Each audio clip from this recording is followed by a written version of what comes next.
하루의 마무리, 오늘도 함께 하시죠. 시사평론가 김성환입니다.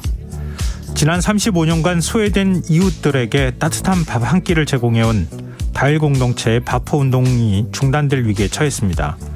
구청장이 바뀌면서 올해 초 일단락됐던 무단 증축 논란이 다시 불거진 건데요. 더 깊이 있게 들여다보는 인터뷰 시간에 다일 공동체 이사장 최일도 목사와 무료급식소 철거 논란 이야기 나눠보겠습니다. 수요일 코너죠. 기후위기 시대 우리가 놓쳐선 안 될 환경 이슈를 살펴보는 지구생활 백서 코너도 마련돼 있으니까요. 많은 관심 부탁드리겠습니다. 김성환의 시사에는 청취자 여러분들의 관심과 참여 기다립니다.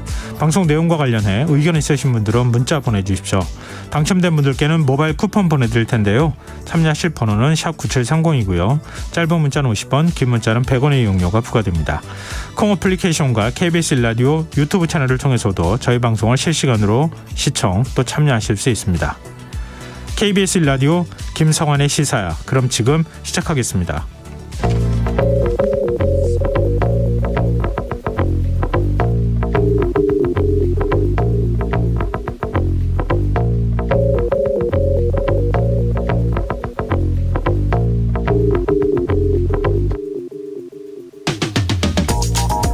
어제와 오늘 잠시 주춤했던 한파가 다시 찾아온다는 반갑지 않은 소식이 들리는데요. 경제 한파에 기부마저 얼어붙었다는 이야기가 나옵니다. 연말연시 기부 캠페인의 상징처럼 여겨지던 사회복지 공동모금회의 사랑의 온도탑. 목표 모금액의 1%가 채워질 때마다 사랑의 온도를 1도씩 올리는 방식으로 나눔 현황을 보여주는데요. 올해 사랑의 온도는 49도. 목표치의 절반도 채우지 못하고 있다고 합니다. 코로나19가 본격화했던 지난 2020년과 2021년 모두 사랑의 온도가 100도를 훌쩍 넘겼던 것을 돌아보면 아쉬운 수치가 아닐 수 없는데요. 이런 상황 어떻게 봐야 할까요? 물론 경기 침체로 기업은 물론 가게까지 팍팍한 살림을 꾸려가고 있는 걸 모르는 건 아닙니다. 하지만 경기가 어려울 때 가장 극한으로 내몰리는 사람들이 사회적 취약계층이라는 점 역시 부정하기 어려워 보이는데요. 우리는 늘 위기를 겪어왔고 위기 때마다 함께 극복하는 저력을 보여왔죠. 그러니 이번 겨울도 어려운 이웃들에게 조금의 온기를 나눠주면 어떨까요?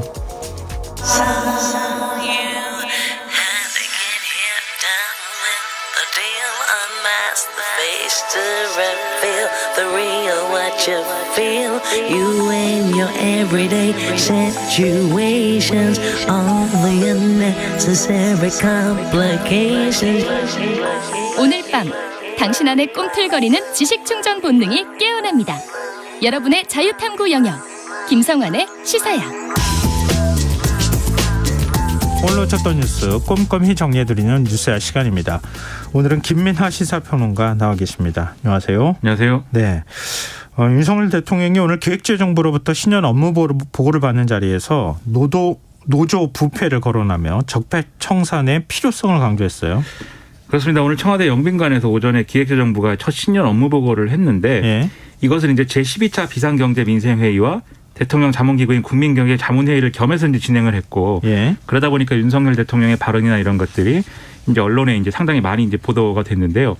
이 자리에 이제 한덕수 국무총리하고 관계부처 장관들뿐만 아니라 민간에서도 최태원 대한상공회의소 회장 등을 포함해서 경제단체장들도 자리를 한 그런 자리였습니다. 여기서 이제 윤석열 대통령이 노조 부패도 공직 부패, 기업 부패와 함께 척결해야 할 3대 부패 중에 하나다. 엄격하게 법 집행을 해야 된다. 이렇게 발언을 했고요. 노조 활동도 투명한 회계 위에서만 더욱 건강하게 발전할 수 있다. 라면서 이 노조 부패를 막기 위한 방안으로 노조 회계감사 강화나 뭐 이런 것들을 거론을 했습니다. 예. 그러니까 이게 여당 일각에서 예를 들면 이제 노조의 회계감사 등에 대해서 자격 요건을 둔다든지 하는 그런 제도 개선을 추진하는 거하고 맞물려 있는 그런 발언으로 보이는 건데요. 예. 김은혜 홍보수석 같은 경우는 오늘 용산 대통령실 브리핑에서 이렇게 얘기를 했습니다. 3대 개혁 중에 특히 노동개혁을 우선 주문한 것에 주목을 해라. 견제받지 못한 조직은 부패하기 마련이다라고 특히 이 노조 부패 발언에 힘을 또 실었습니다. 우리나라에서 노조가 견제받지 않는 세력이다. 이건 또 어떻게 받아들여야 될지.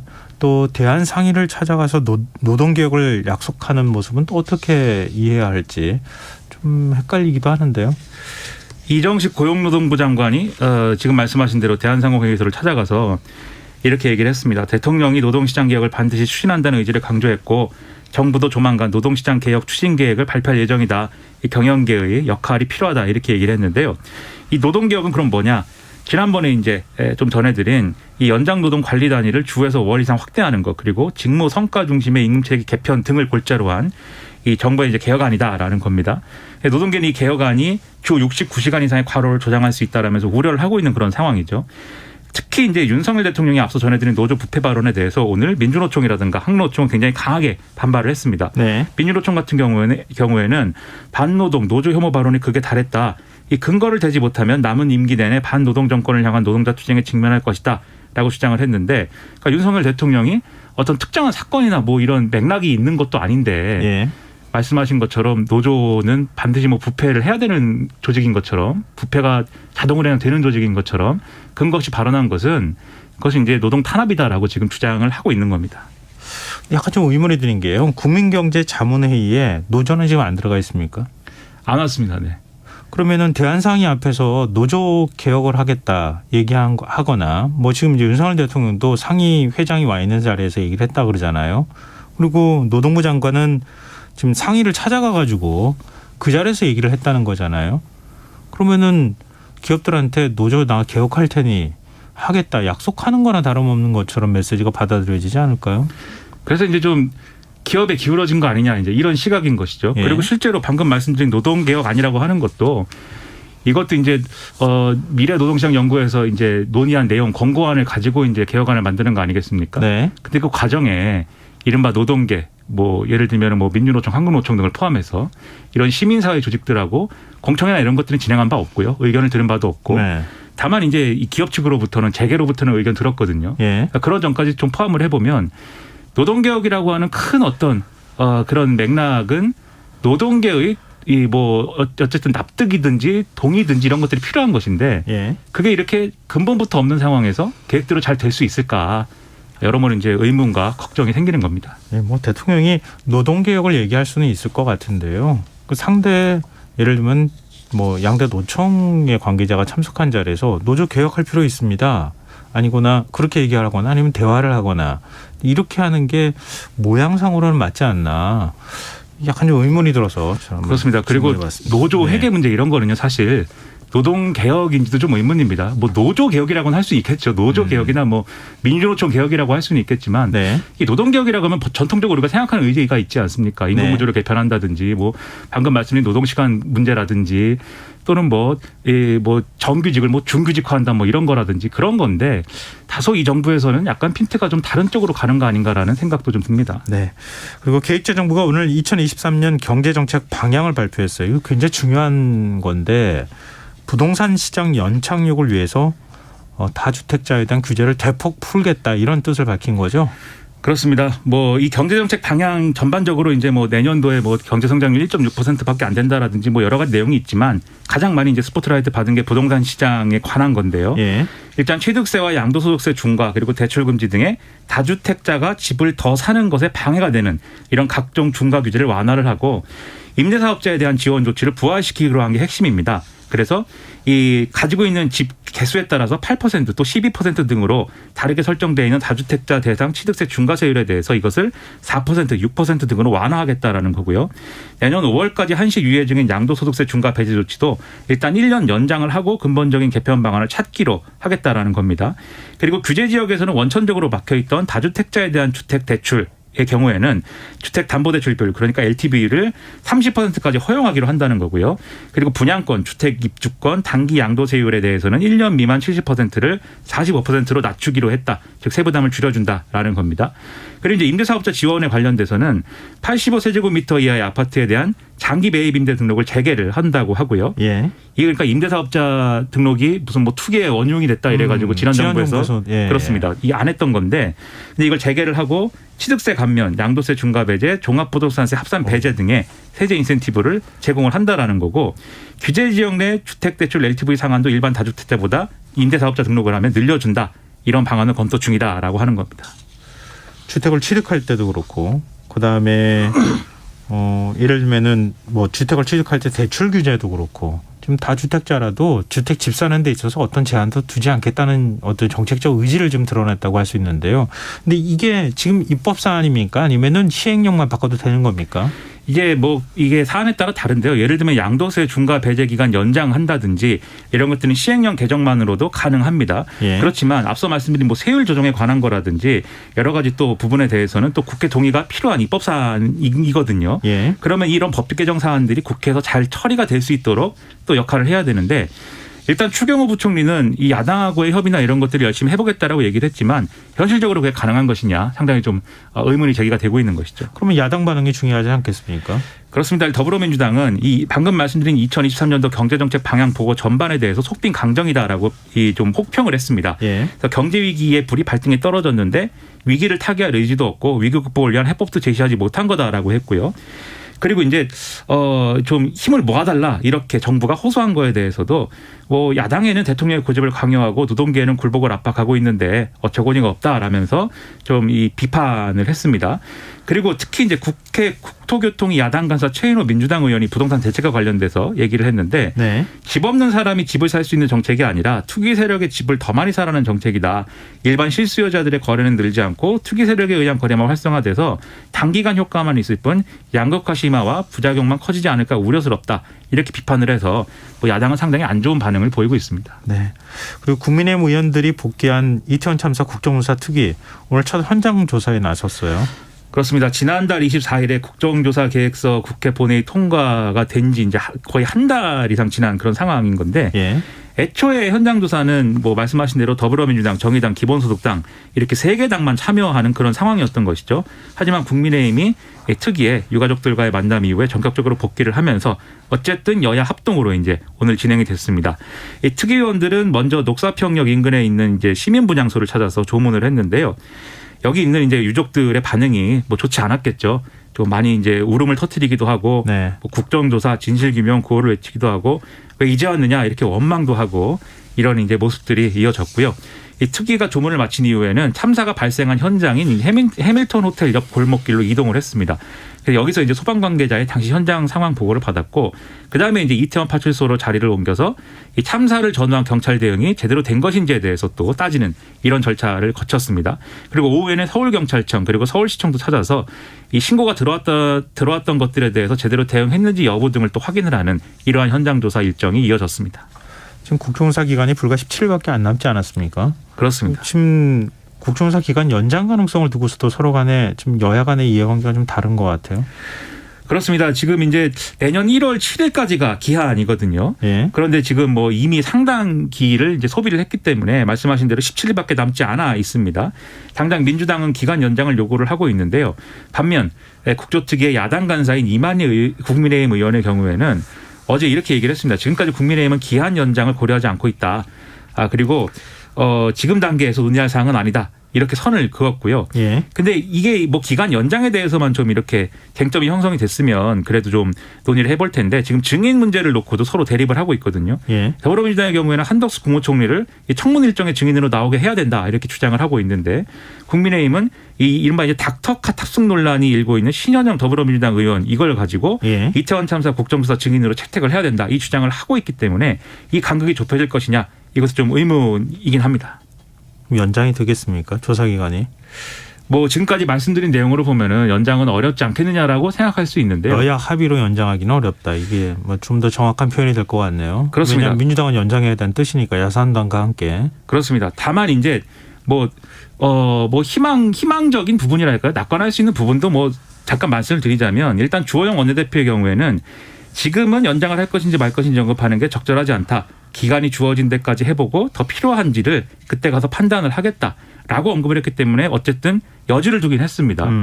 그러니까는 뭐 정치를 항상 비관적으로 말씀드리고 있습니다만 어떤 경우에는 낙관적인 부분도 좀 볼 필요도 있는 것 같아서 네. 이런 부분에 대해서 좀 기대를 해보겠다라는 말씀드립니다. 경찰 특수본 수사는 지금 어디까지 진행되고 있습니까?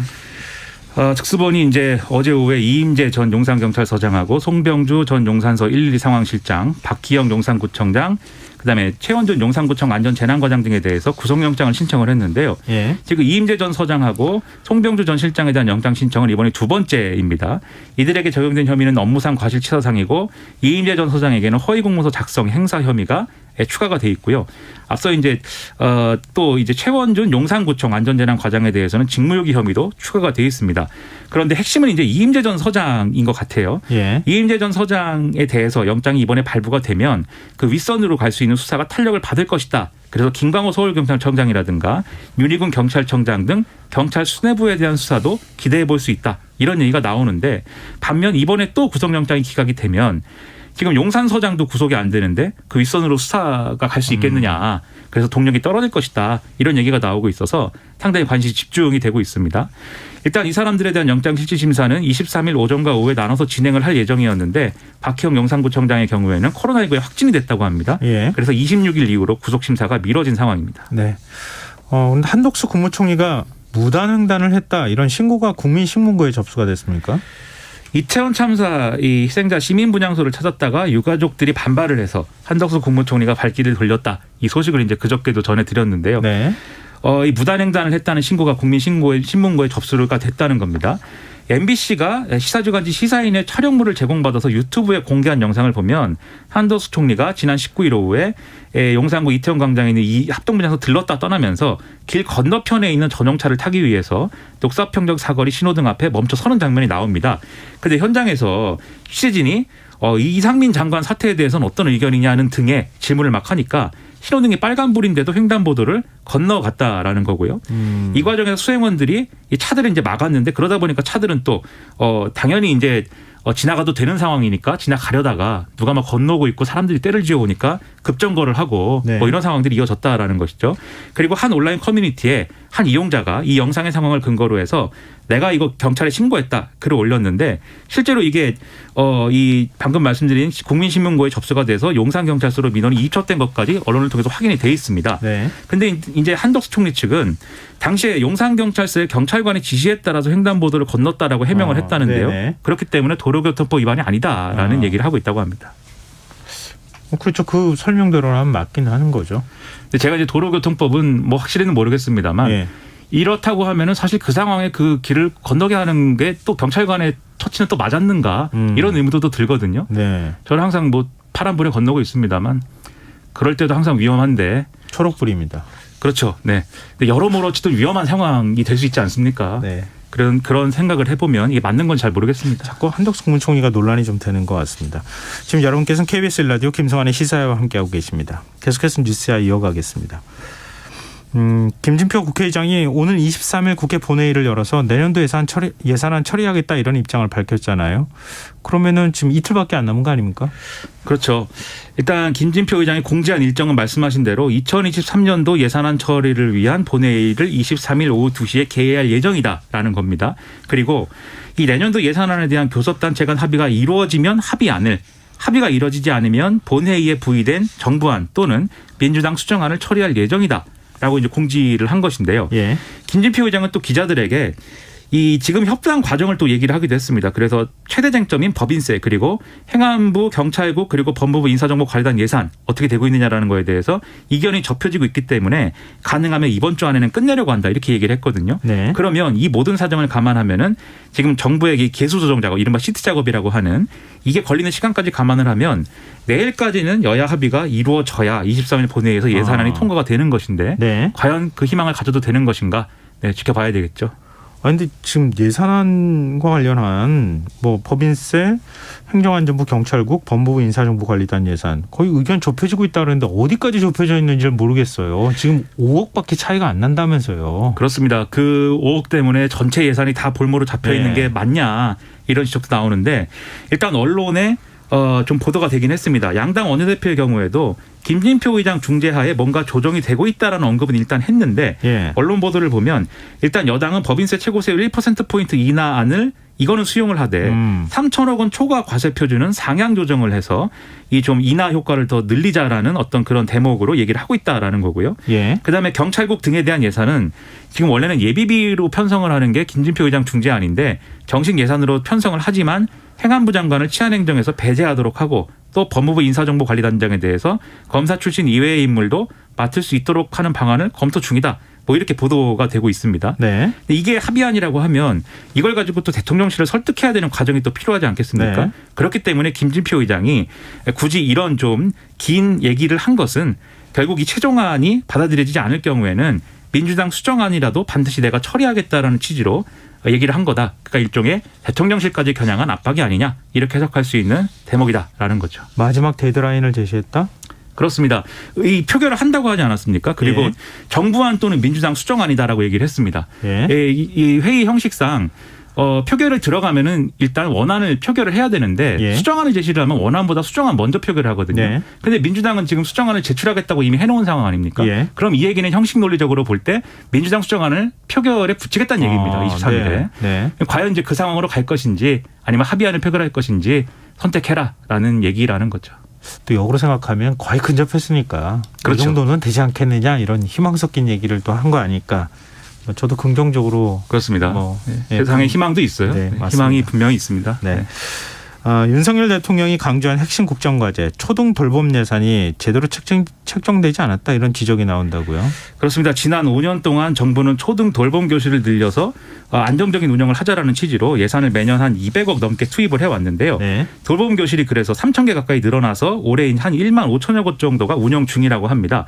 그럼에도 돌봄 교실 대기자는 1만 5천여 명이 넘어서 지난 2020년보다 한 57% 정도가 늘어났다고 하고 특히 대도시 밀집 지역 상황이 심각하다라는 건데요. 근데 2023년도 교육부 예산안을 보면은 이 초등 돌봄 공간 확충을 위한 시설비 지원은 없다. 한 푼도 책정되지 않았다라는 보도인 겁니다. 네. 이렇게 된 이유는 사업 자체가 처음에 한시적으로 계획이 됐고 지원 기간이 올해 끝났다라는 이유다라고 하는 건데요. 그럼 내년부터는 시도교육청의 자체 예산만으로 지금 돌봄 교실을 지원을 해야 되는데 지금도 부족한데 시도교육청 예산만으로 얼마나 늘릴 수 있을 것이냐 이게 의문이 제기가 된다. 그래서 이 부분에 대해서 뭐 대안이 필요한 거 아니냐 이런 지적이 나오고 있는 겁니다. 여기에 더해서 말씀하신 대로 이건 윤석열 대통령이 강조한 핵심 국정과제이기도 한 게 지난 18일에 고위당정협의에서 2025년까지 초등학생들이 오후 8시까지 맞춤형 교육 돌봄 서비스를 받을 수 있는 초등 늘봄 학교를 도입하기로 했다. 이렇게 좀 얘기가 나왔거든요. 네. 이게 이른바 전일제 서비스 얘기를 하는 건데 네. 그동안은 이게 저학년 위주로 운영이 됐다면 이제는 고학년도 서비스를 받게 된다라는 취지까지 여긴 들어있는 겁니다. 그러니까 서비스 확대하는 거죠. 예. 근데 이것과도 맞지 않으니까 이 예산이 좀 나중에라도 대안이 필요한 거 아니냐 이런 지적이 나온다는 겁니다. 네, 알겠습니다.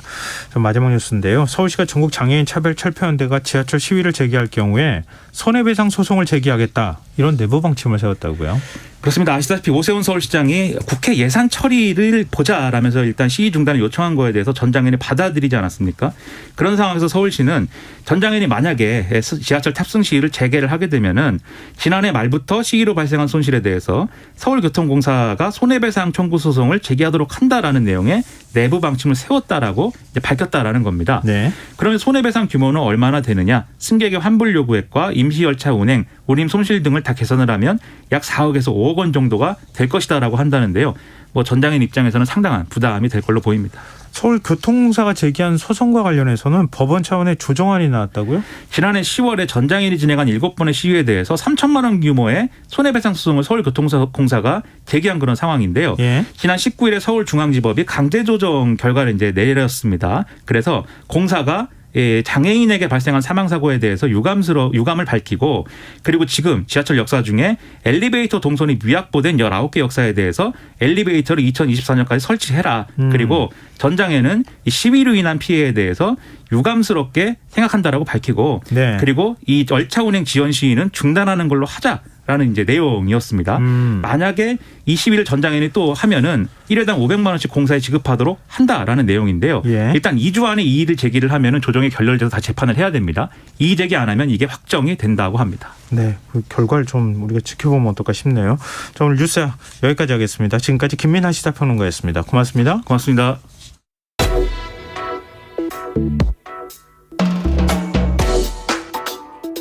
더 나은 내일을 준비하는 시간 KBS 1라디오 김성환의 시사야. 지난 1988년 쓰러져 있던 할아버지에게 대접한 한 끼 식사를 시작으로 34년 동안 무료 급식 사업을 이어오고 있는 곳이죠. 바로 다일 공동체가 운영하는 바포운동본부입니다. 그런데 하루에도 수백 명이 찾는 이곳이 당장 철거될 위기에 처했다고 하는데요. 어찌된 사연인지 다일 공동체 이사장이시죠. 최일도 목사 연결해서 얘기 들어보겠습니다. 목사님 안녕하십니까? 네, 안녕하세요. 네, 뭐 오늘 눈이 참 많이 왔는데요. 이렇게 네. 눈 오고 추운 날에 급식소 찾는 분들이 조금 어떻습니까? 좀 줄어듭니까? 아니면은 그냥 평상시 그대로 유지가 됩니까? 눈이 오고 날은 더 추울수록 예. 갈 곳이 없으니까 더 많은 분들이 찾아오세요. 아, 그래요? 급식 시간은 오전 11시인데 이런 날이면 아침 6시면 오셔서 문을 두드리고 예. 얼었던 몸을 녹이고자 안에 들어오시길 원하셔서 저희들은 이렇게 그 급식 시간이 오전 11시지만 문은 항상 오전 6시부터 엽니다. 다른 급식소가 문을 닫는 날이면 1,000명 넘는 사람들이 날마다 이용하는 시설이 바포입니다. 1,000명이면은 그 준비하시는 것도 참 대단한 일이라는 생각이 드는데요. 그렇죠. 주로 어떤 사람들이 찾아옵니까? 예, 아주 오래전엔 그러니까 처음 시작할 땐 거리의 형제들, 노숙자들이 참 많았어요. 예. 하지만 지금은 모이탁 어르신들, 쪽방 노인들이 대부분입니다. 그러니까 그 노숙 형제들은 전부 서울역이나 다른 곳으로 지금 이전을 하셨고, 예. 저희도 파악했고 서울시 어르신복지과 직원들도 임직원들도 파악한 대로면 청량리에는 노숙자가 지금 4-5명밖에 없어요. 나머지는 전부 97~8%가 모이탁 어르신입니다. 이분들이요. 예. 동대문구가 이제 주소인 분들, 예. 여기 쪽방이 여기가 된 분들은 140명에서 150명 사이고 3,489명이 다 타구에서 오십니다. 서울의 다른 지역에. 예. 그리고 서울 밖에 경기도 수도권에서 거주하시는 분들이 1,141명으로 저희들이 이 모든 자료를 이분들의 성함, 이분들이 살고 있는 주소, 예. 모든 걸 서울시에 제출해서 서울시 직원들도 이미 다 알고 있는 사실입니다. 지금 뭐 고물가 시대를 맞아서 그 식재료 가격도 많이 올랐는데 경기가 또 어렵다 보니까 기부 손길은 또 줄었다 이런 소식이 있더라고요. 지금 바포 상황은 어떻습니까? 예, 지금 저희들도 너무 이렇게 그 고물가 때문에 우리가 시장 보고 가지고 뭐 이런 일은 거의 드물어요. 예. 왜냐하면 정말 수도권뿐만 아니라 심지어 충청도, 전라도, 경상도에서 음식을 실어가지고 오시는 선한 분들이 많아요. 네. 푸드뱅크가 된 겁니다. 네. 그것으로 지금 이제 이걸 간신히 이어가고 있는 거지. 예. 이런 개미 군단들의 작은 후원 그리고 아예 음식 재료를 싸들고 오시는 분들이 그렇게 많았어요. 지금도 오늘도 그분들이 이렇게 눈이 오는 날에도 가지고 오셔서 저희들이 감사하고 감격해합니다. 근데 지금 철거 위기에 처했다 건물이. 네. 이 소식이 지금 들리고 있는데요. 또 뭐 그리고 구청에서는 네. 이행 강제금을 부과하겠다는 공문을 보냈다. 이게 어떤 사연이 있는 겁니까? 네. 기가 막힌 일이죠. 왜냐하면 작년에 이제 동대문구 구청장님이 이제 올해 6월 30일 날 임기를 마쳤잖아요. 예. 2년을 계속 이제 여기 구청장으로 계셨는데 예.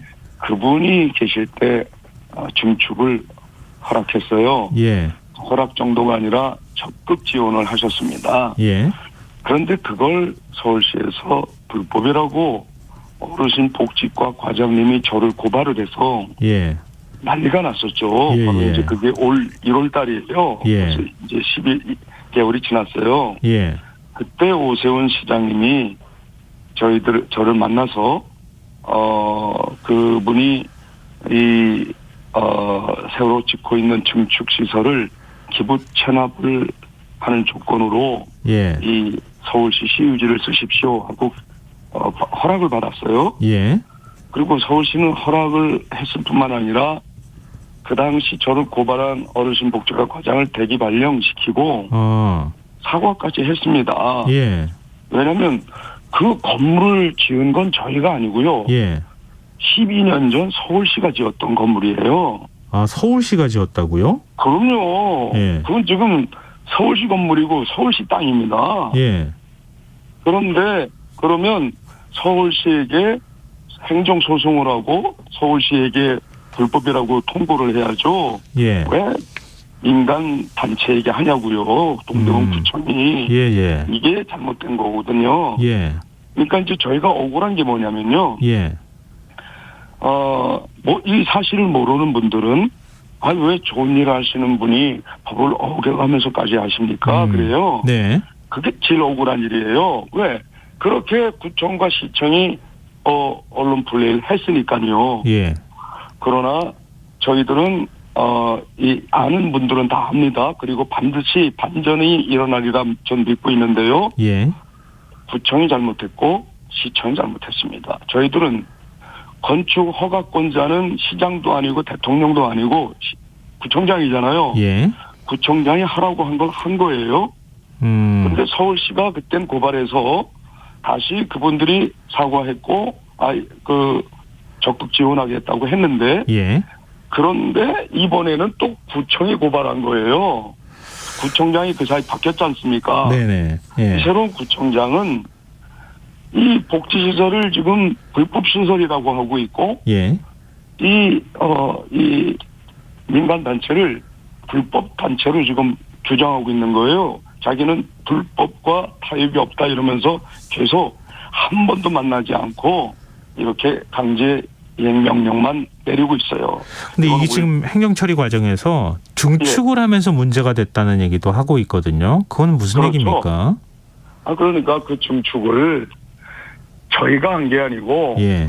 우리 구청장님이 건축 허가권자잖아요. 예. 서울시 건물이에요. 그 건물을 예. 자체가 예. 서울시가 지어서 저희에게 서울시 대신 와서 봉사해달라 그래서 예. 저희들은 서울시가 할 일을 대신 그야말로 서울시 예산 지원 안 받고 보건복지부 지원 없이 순수 민간단체가 후원으로만 이렇게 오랜 세월을 했습니다. 예. 그러면 고맙다고 여겨야죠. 예. 오히려 감사할 일을 이렇게 이제 여기 65층 초고층 빌딩이 들어섰어요. 네. 내년 봄에 이분들이 다 입주합니다. 이분들이 자꾸 민원을 제기한 거예요. 왜? 집값 올라가는데 영향이 있다는 거예요. 파퍼 때문에. 예. 그런 분들이 조직적으로 활동하는 분들이 있어요. 그런 분들 이야기만 듣고 이 지금 시청에서도 구청에서도 너무 불공정한 처사를 계속 하고 있는 겁니다. 목사님, 그러면 구청장은 바뀌었지만 서울시장은 지난해 12월과 1월 사이에서 있었던 논란이 있을 때 아까 뭐 사과도 하고 문제가 있는 거 서울시가 해결하겠다고 얘기를 했다는 거잖아요. 했다는 게 아니라 적극 도와주겠다까지 아주 언론에다 얘기까지 했습니다. 그럼 오세훈 시장이 구청 측하고 협의해가지고 해결하면 안 되는 겁니까? 바로 그겁니다. 왜 그걸 안 하시냐 이 말이에요. 그 부분이 더 사실은 고발을 한 동대문구청보다도 강제 이임금을 이렇게 고지서를 보낸 공문을 보낸 구청보다도 더 섭섭한 게 왜 그걸 안 하시냐 말이에요. 약속대로 하셔야지. 혹시 구청장하고 직접 만나시거나 뭐 오세훈 시장하고 이 문제가 되고 난 다음에 뭐 소통을 하시거나 그런 적은 없으십니까? 지난 1월 달에 만났죠. 1월 달에 원래는 이제 그때는 말씀하셨고요. 그때 이름. 그런데 그 후로는 제가 서울시에 몇 번 갔으나 만날 수가 없었고 당시 이 복지정책실장님이 기획조정실장으로 승진해서 부서를 바꿨더라고요. 그러니까 다른 그 담당자는 저는 전혀 모르는 일입니다. 이렇게 말하고 마는 거예요. 그래서 전에 바로 이 자리에 계시던 분이 약속을 했는데 이 약속을 지키라고 그러면 구청에다 말을 해줘야 될 거 아닙니까? 그런데 아무 대답이 없었어요. 그리고 그때 여기 공중 화장실이 없어서 네. 어르신들이 너무 힘들어합니다. 네. 그래서 아무리 노상방뇨할 수도 없는 거고 예. 화장실까지 지어주기로 약속했는데 도리어 서울시는 약속했으나 구청이 말은 안 듣는다 그러면서 구청이 허락하지 않아서 지금까지도 지어지진 않았어요. 1년 동안. 그래서 지금 임시 화장실을 계속 쓰고 있다고요. 이렇게 플라스틱으로 만든. 네. 지금 동대문구청에서는요.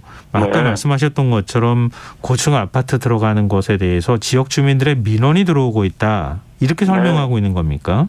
그렇죠. 그런데 지금 현재 저희들이 34년을 이 한 지역에서 이 지금 봉사단체를 일하고 있지 않습니까? 예. 아니 34년 이제 35년째가 된 겁니다. 이제 12월이 되면서 예. 35년 동안 한 단체를 그렇게 이기주의, 물질주의 때문에 그런 돈 몇 푼 더 벌겠다는 사람들의 욕심 때문에 이전을 해야 된다든가 없애야 된다는 게 말이 됩니까? 그건 옳지가 않습니다. 네. 오히려 이 사실을 알게 되면 전 국민이 공분할 일입니다. 그리고 지난번에 서울시가 고발했을 때 서울시에 일주일 동안 전화가 빗발치듯 가서 예. 업무가 마비될 정도다 그러면서 빨리 합의하자고 다음 주 월요일 날 약속이 돼 있었는데 예. 금주 금요일 날 하루라도 앞당겨서 만나서 합의하자고 서울시장님이 곧바로 전화를 하셔서 그렇게 합의가 이루어진 거거든요. 네네. 네. 이번에도 동대문구청이 이러다가 그 당시 서울시 못지않게 지금 이런 억지 주장 고집을 꺾지 않고 그대로 이렇게 하시면요. 네. 정말 저는 이 저분들이 더 걱정이 됩니다. 어쩌자고 왜 이렇게까지 참 엄청난 일을 하고 있는지. 예. 지금 뭐 서울시하고 동대문구청 쪽은 또 어떤 얘기를 하는지 저희가 한번 좀 들어봤으면 좋겠는데요. 꼭 네. 물어봐 주십시오. 당장 이번 주 왜 고발했으며 네네. 왜 그렇게까지 하는지를 예. 꼭 물어봐 주시면 고맙겠습니다. 도리어 제가 부탁하고 싶습니다. 네, 당장 이번 주 크리스마스 지금 앞두고 있는 상황이잖아요. 네. 발표를 찾는 분들한테는 좀 더 외로운 시기일 수도 있는데 이분들을 위해서 네. 특별한 뭔가 준비를 하고 있으시다고요? 예, 지금 이제 35번째 거리 성탄 예배예요. 예. 이거는 20년 전부터 문체부 지원으로 공동 주관으로 하고 있거든요. 예. 예. 그래서 예배당도 성당도 문턱이 높다고 여겨서 아예 가보지도 못하는 가장 작은 자, 소외된 이웃들을 위한 성탄 행사예요. 예. 그래서 거리에서 합니다. 거리에서 예배를 드린 지 35번째예요. 이 가장 낮은 곳에 임하신 예수 그리스도 성탄의 참 신비를 깨달으려면 저 높은 곳을 향해서만은 가지고는 그분의 이 땅에 탄생하신 뜻을 알 길이 없습니다. 낮은 곳으로 지금이라도 한 걸음 내려가야죠. 그래서 저희들이 처음으로 20년 만에 처음으로 청량리 쌍불다리 조형물 상징 희망트리 없이 지금 성탄 예배를 드리는 첫 해입니다. 동대문구청이 강제로 기습 철거해 갔습니다. 20년 동안 아무 문제 없이 문체부가 지원해서 세운 건데 당시 문체부가 우리 지자체 단체장과 함께 협의한 건데 왜 이걸 단 한 번의 공청회와 단 한 번 대화를 시도하지 않고 이걸 불법 광고물이다 이러면서 철거해 가냐 이 말이에요. 네, 그때 저희 알겠습니다. 희망이 뿌리째 뽑혔습니다. 네. 부당합니다. 네, 알겠습니다. 지금 상황을 많은 분들이 아마 라디오로 들으셨을 것 같습니다. 네, 오늘 말씀 고맙습니다. 네, 감사합니다. 예, 지금까지 다일공동체 이사장 최일도 목사였습니다.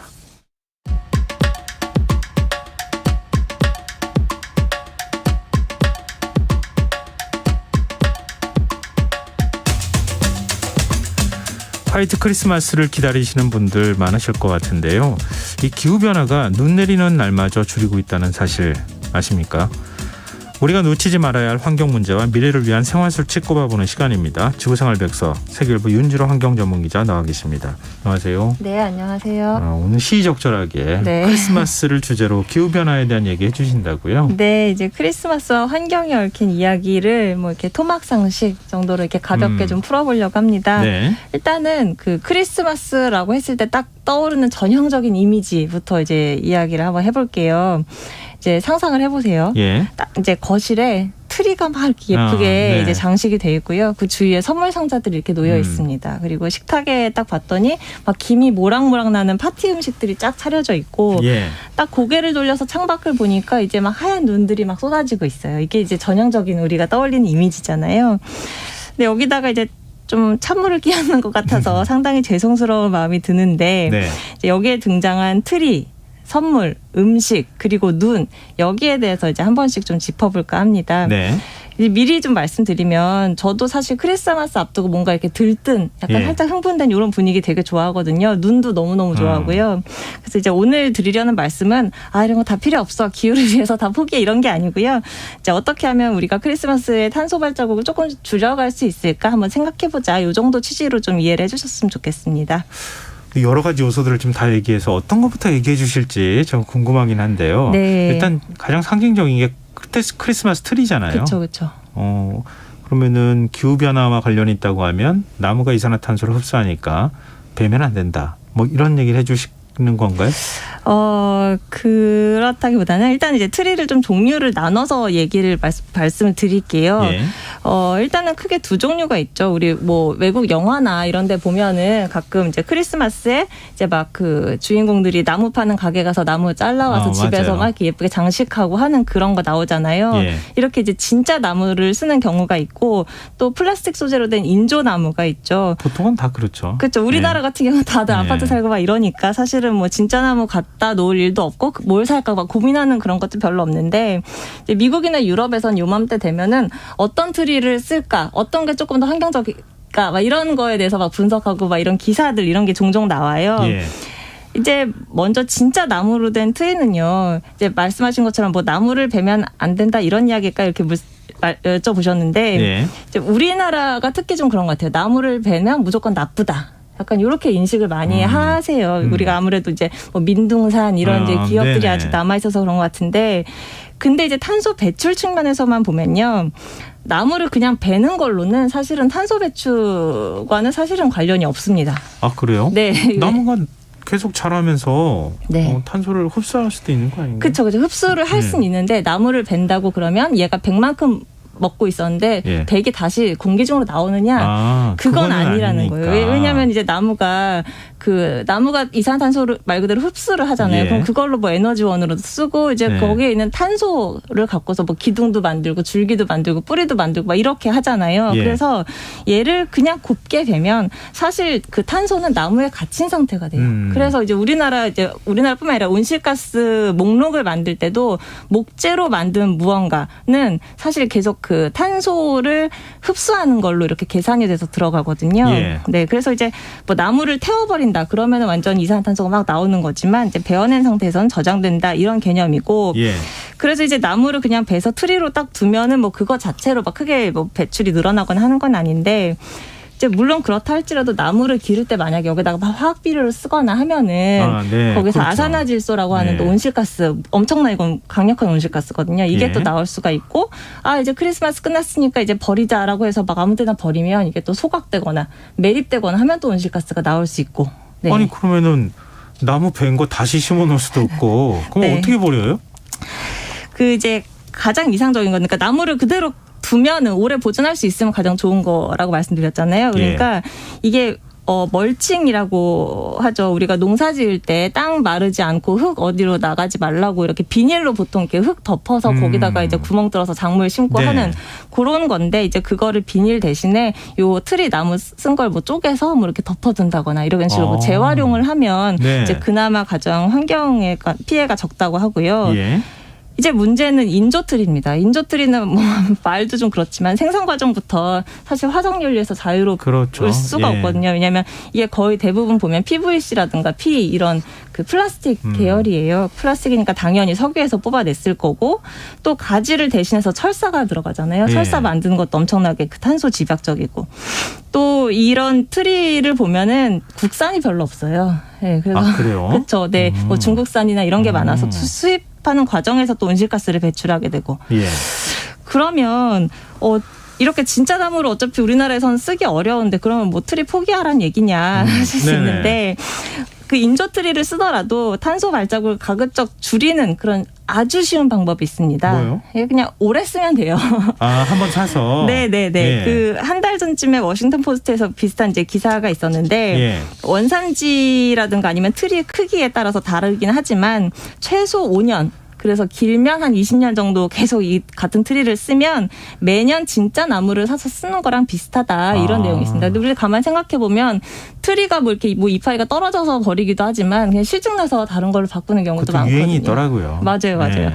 그래서 이제 가급적 오래 쓰시라라는 말씀을 드릴 수 있을 것 같고 또 이제 제가 이제 뭐 진짜 나무 얘기하니까 좀 너무 거리감이 느껴진다라고 하실 수 있는데 그 우리나라랑도 또 관련이 있는 게요. 구상나무라고 하는 예, 게 알고 있어요. 있습니다. 네네. 네. 이게 고산지대에 사는 건데 예. 우리나라 토종이에요. 그래서 영어로도 코리안 펄 뭐 이렇게 예. 쓰거든요.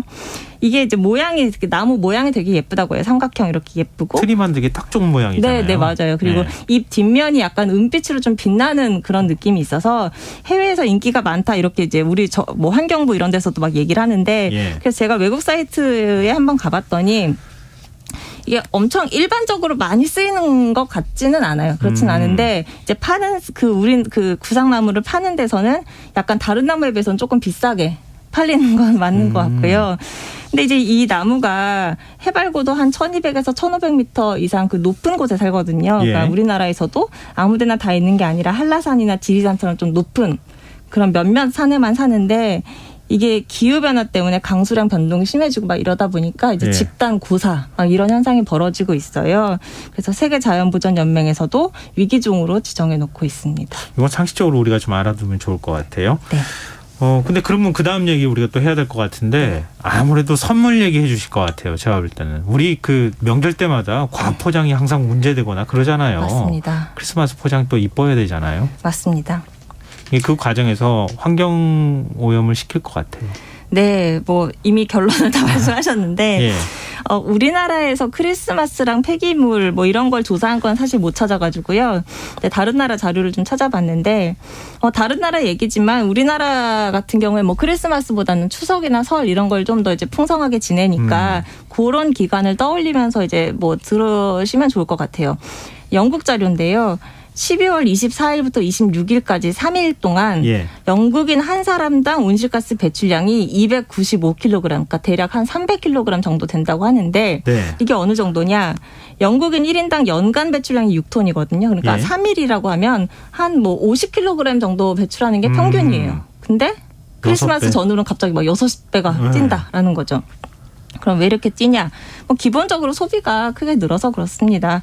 뭐 크리스마스 선물을 주려고 소비가 늘기도 하지만 또 크리스마스 다음 날 영국이나 이런 데서는 뭐 박싱데이라고 있더라고요. 그래서 예. 뭐 할인 판매 되게 많이 하고 막 이렇게 재고떨이 예. 하려고 막 이렇게 그렇죠, 그렇죠. 많이 하고 또 그래서 미국 같은 경우는 추수감사절부터 크리스마스까지 약 한 달 남짓한 기간에 개인 소비 지출의 25에서 40%가 집중된다. 뭐 이런 통계도 있고요.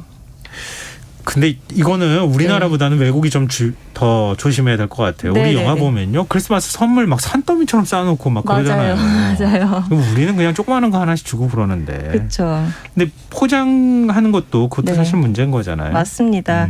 특히 이제 포장재 중에도 뭐 천을 활용한다거나 뭐 이렇게 하면 또 괜찮은데 이렇게 뭐 예쁘게 한다고 반들반들한 비닐류 또 이런 거 많잖아요. 예. 그거 역시 플라스틱이거든요. 보통 이제 그런 소재를 쓴다고 했을 때 포장재 무게보다 3배 더 많은 이산화탄소가 나온다고 합니다. 그리고 이제 또 연말 분위기에 막 들떠서 막 충동 구매를 하거나 예. 딱히 쓸모도 없지만 뭔가 예뻐서 찍어서 막 SNS에 올리려고 그냥 한번 사고 막 이런 것들. 또 아니면은 그 업체 측에서 홍보용으로 또 뭐 이렇게 자질구레한 것 좀 많이 뿌리기도 하고 막 이렇잖아요. 그래서 영국에서 조사를 해봤더니 크리스마스에 나눠주는 장난감 40%가 이듬해 3월 안에 버려졌다고 해요. 근데 크리스마스 하면 아무래도 풍성한 음식이잖아요. 네. 음식물 쓰레기도 심각할 것 같은데. 그렇습니다.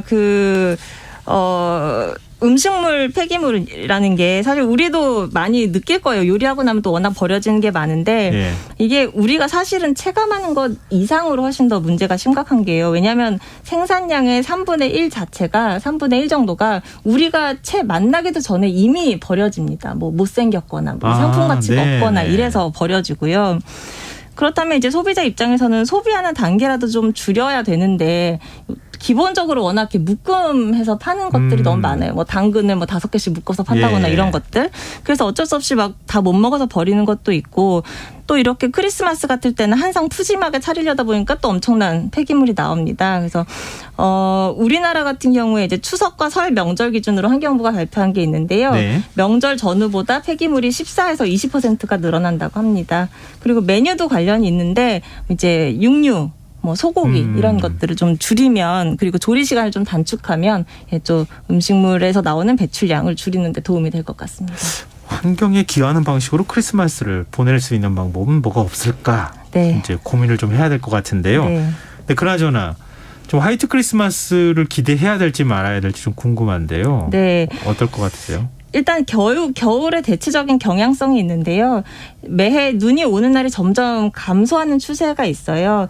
한 70년대, 80년대에는 눈이 많이 오면 30일 동안, 적으면 보름이었는데 2000년 이후에는 30일 동안 눈이 오는 애가 한 번도 없었고요.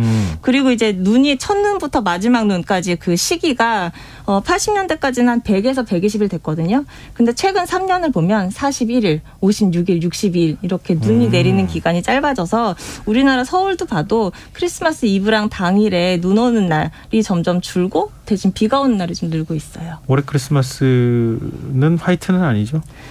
전라 제주는 24일 날 오고요. 나머지 그래요? 지역은 해가 쨍쨍한데 다만 엄청 춥다고 합니다. 네. 알겠습니다. 오늘 지구생활 백서 여기까지 하겠습니다. 지금까지 세계일보 윤지로 환경전문기자 함께했습니다. 고맙습니다. 네, 고맙습니다. KBS 1라디오 김성환의 시사 1부 순서는 여기서 마무리하겠습니다. 전 11시 전과 2부에 다시 찾아오겠습니다.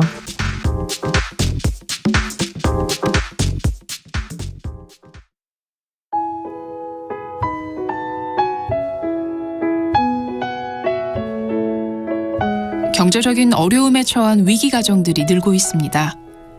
복지 사각지대에 처해 있는 가정들을 미리 찾아서 지원하고 위기로부터 구하는 일이 시급한데요.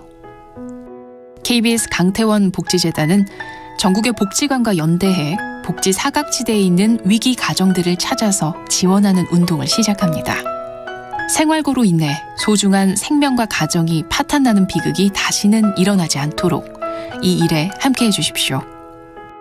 지역 복지 전문가로서 누구보다 위기 가정을 잘 찾아낼 수 있는 복지관과 관계자 여러분들의 많은 참여를 기다리고 있습니다. 지금 바로 KBS 강태원 복지재단 홈페이지에서 신청해 주세요. KBS 강태원 복지재단.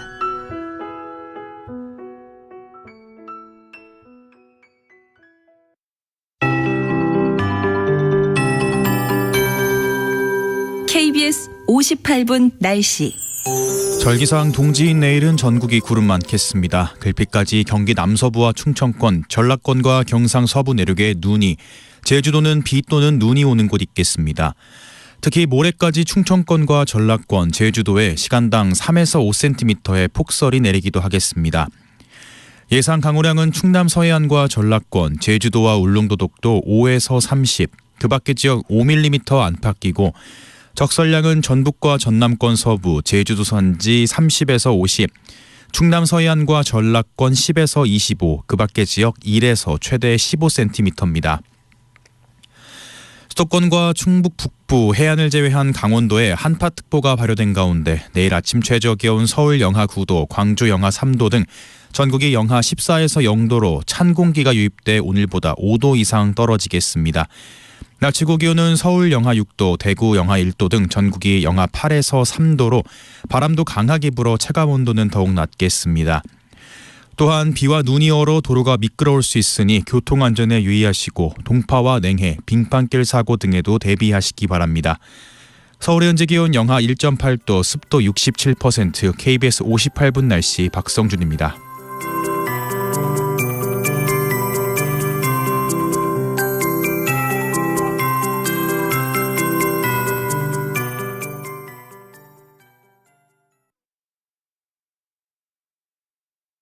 정성을 다하는 국민의 방송 KBS가 11시를 알려드립니다. AM 711kHz, FM 97.3MHz, KBS 1라디오입니다. HLKA.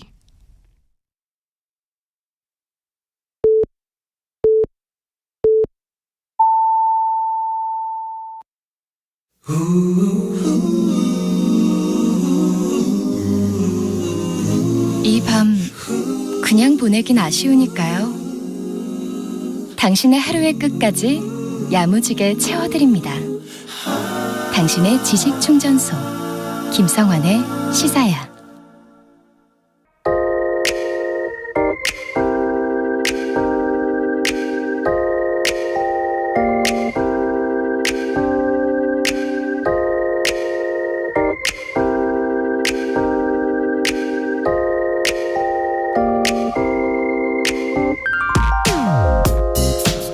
오 년 전 지금 살고 있는 집으로 이사한 뒤 가장 아쉬운 게 욕조였습니다. 전 집주인이 화장실을 고치며 샤워 공간을 넓히려고 욕조를 뜯어낸 거였더군요. 요즘처럼 추운 날 뜨끈한 욕조물에 몸을 담그는 것보다 더 기분 좋은 일이 있을까요? 내내 아쉬운 마음을 떨치지 못하다 선택한 것이 집 근처 동네 목욕탕이었습니다.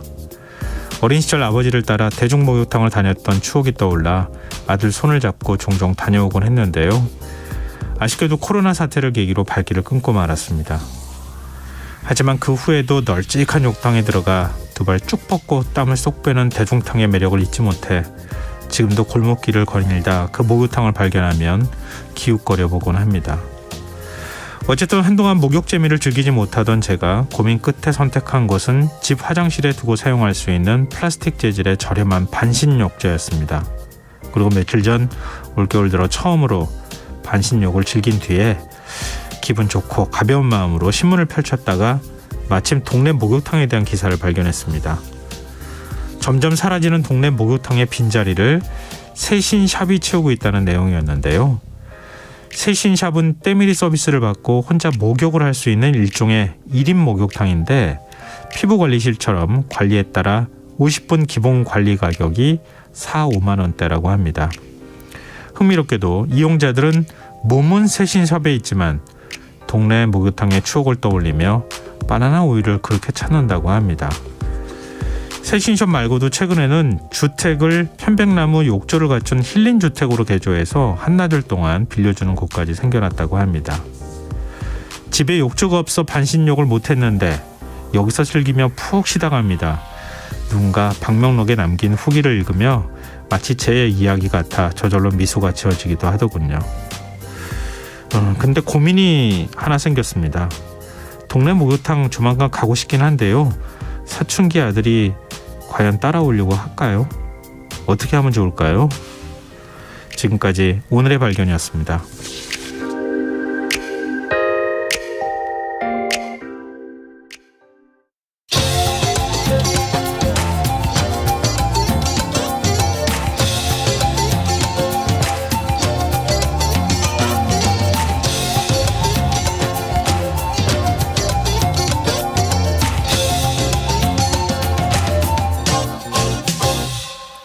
가끔씩 난 아무 일도 아닌데 괜스레 짜증이 날 땐 생각해 나의 동네에 올해 들어 처음 내린 비 작지 않은 20회를 넘도록 나의 모든 잘못을 다 감싸준 나의 동네에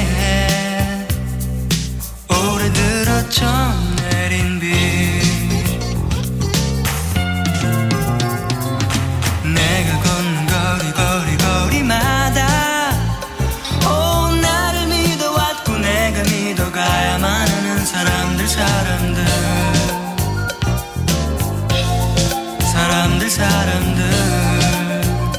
그리고 나에겐 잊혀질 수 없는 한 소녀를 내가 처음 만난 곳 둘이 아무 말도 없이 지치는 줄도 모르고 온종일 돌아다니던 그곳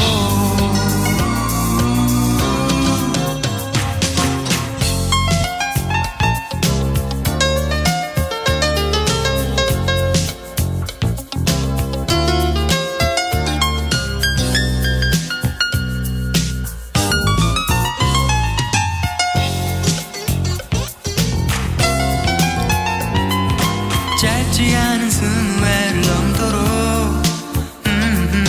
소중했던 기억들이 감춰진 나의 동네에 오래 들어 처음 내린 비 내가 걷는 거리마다 나를 믿어왔고 내가 믿어가야만 하는 사람들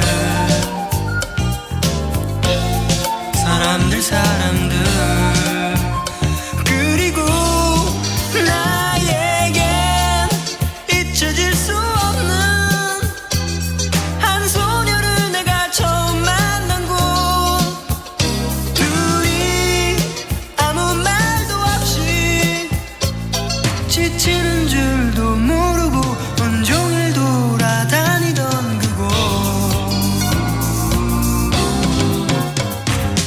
짧지 않은 20회를 넘도록 나의 모든 잘못을 다 감싸준 나의 동네에 오래 들어 처음 내린 비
김현철의 동네 들으셨습니다. 김현철 씨 20대 목소리인 것 같아요. 많은 분들이 반가워주고 계십니다. 김성원의 시사는 언제나 청취자 여러분들의 관심과 참여 기다립니다. 오늘도 방송 내용과 관련한 청취자분들 의견 들어오고 있는데요. 오늘의 발견 들으시고요.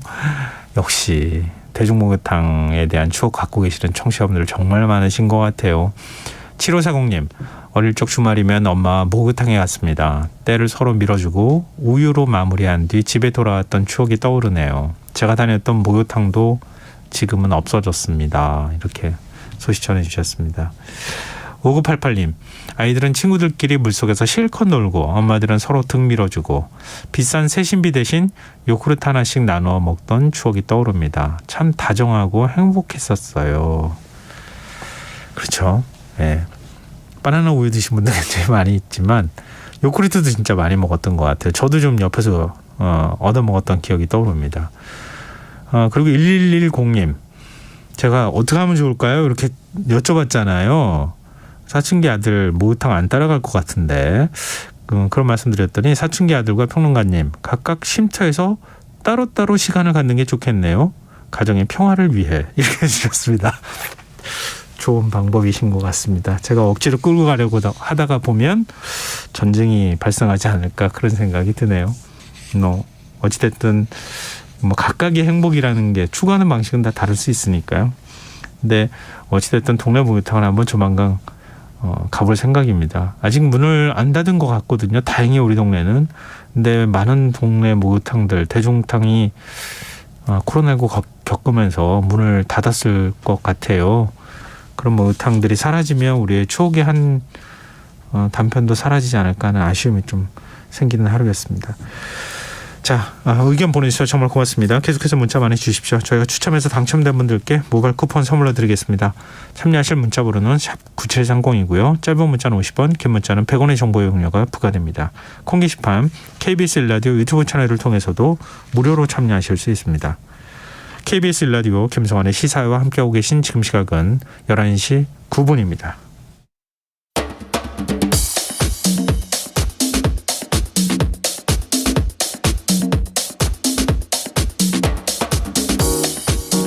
오늘 일어난 세상 곳곳의 소식들 당일 배송으로 전해드립니다. 밤참 뉴스 이영경 뉴스캐스터 나와 계십니다. 안녕하세요. 네, 안녕하세요. 전국에 눈 많이 내렸어요. 오늘 저 아침에 진짜 일기예보가 정말 정확하게 맞는다고 느꼈던 게 네. 제가 좀 오늘은 일찍 움직여야 될 시간인데요. 5시 조금 넘어서부터 눈이 딱 보이기 시작하더라고요. 게다가 어제 제가 9시 넘어가면 진눈깨비가 올 거다. 근데 네. 저는 이제 8시 반쯤 집에서 나섰는데 진눈깨비가 와 정확하구나 이런 생각을 했는데 이게 사실은 실제로 이제 눈이 온다는 걸 예보가 되고 대비가 되면 생각보다는 덜 혼란스럽긴 했습니다만 오늘 아침에 출근 시간에 서울의 경우는 3.5cm 정도, 경기도 양주랑 강원도 화천에는 8cm가 넘게 지금 눈이 쌓였습니다.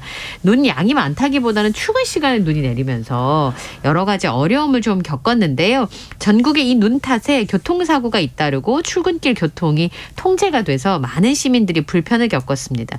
4시가 지나면서 제주도 산지를 제외해서 전국의 대설주의보가 다 해제가 됐고요. 그리고 대설주의보가 서울 같은 경우는 오전 10시 30분에 해제가 됐습니다. 네. 출근 시간에 눈이 집중적으로 내리다 보니까 시민들이 불편을 겪을 수밖에 없었는데요. 사건 사고도 잇따랐습니다. 오전 7시 39분 대전 유성구 원신흥동 도안 지하차도를 달리던 1톤 트럭이 미끄러지면서 지하차도 벽이랑 중앙분리대를 들이받는 사고가 있었는데요. 트럭 운전자 40대 A씨가 병원으로 옮겨졌지만 숨지는 사고가 있었고 경남 김해 남해고속도로에서 11중 추돌 사고가 발생했습니다. 진례 고속도로 분기점에서 부산 신항 방향으로 달리던 차량이 빗길에 미끄러지면서 앞차를 들이받았고 뒤따르던 차량 10대가 연쇄 추돌하는 사고가 있었습니다. 이 사고로 50대 남성이 경상을 입고 병원에서 치료를 받았고요. 대전에서 7시 50분쯤에는 문예 지하차도 옆 도로에 멈춰선 승용차가 뒤따르던 차를 이제 들이받는 바람에 7중 추돌 사고가 발생하기도 했습니다. 그리고 같은 시각 대전 서구 월평동 도로에서도 승용차 넉 대가 연달아 부딪히는 사고가 발생을 했고요.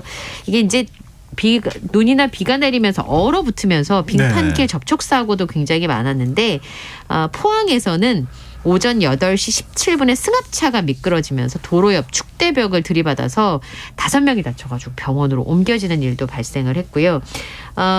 오늘 경기 여주시 가남읍 중부내륙고속도로 창원 방향 남여주 인터체인지 근처에서 LPG 12톤을 싣고 달리던 탱크거리 차량 한 대가 눈길에 전도되는 사고가 발생했는데 LPG 일부가 공기 중에 누출이 돼가지고 소방당국에서 119 구조본부에 화학구조대를 요청하는 한편 현장 조치를 이어가기도 했습니다. 경주에서도 오전 7시 40분에 경부고속도로에서 탱크로리가 넘어지기도 했습니다. 위험한 교통사고들이 굉장히 많이 났나요? 네. 근데 또 오늘 이제 폭설 때문에 교통 대란이 발생할 거라고 생각해서 대중교통 이용하시는 분들 꽤 많을 텐데 근데 지하철하고 버스가 지연이 되면 이거 어떻게 되는 겁니까? 그러니까 시내버스 삥 돌아가는 데다가 지하철은 발 디딜 틈이 없어서 오늘 아침 출근길이 굉장히 힘들었습니다. 게다가 최근에 지하철 사고가 굉장히 많잖아요. 뭐 시위도 있습니다만 사고를 자꾸 멈춰서는 일들이 발생을 하는데요. 대중교통을 이용하려는 시민들이 늘어나면서 출퇴근 노선의 지하철은 평소보다 많이 붐볐습니다.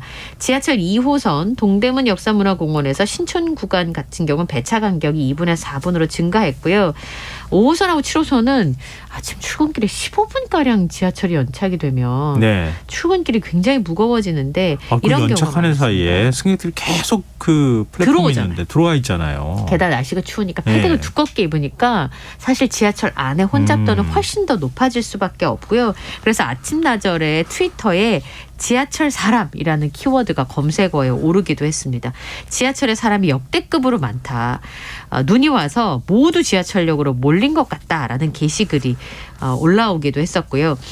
새벽부터 내린 눈 때문에 야외 차량 기지에 눈이 쌓이면서 우리가 흔히 그 가장 사람들이 많다고 알려져 있는 김포 골드라인 같은 경우는 열차의 전기 공급 장치가 고장이 났습니다.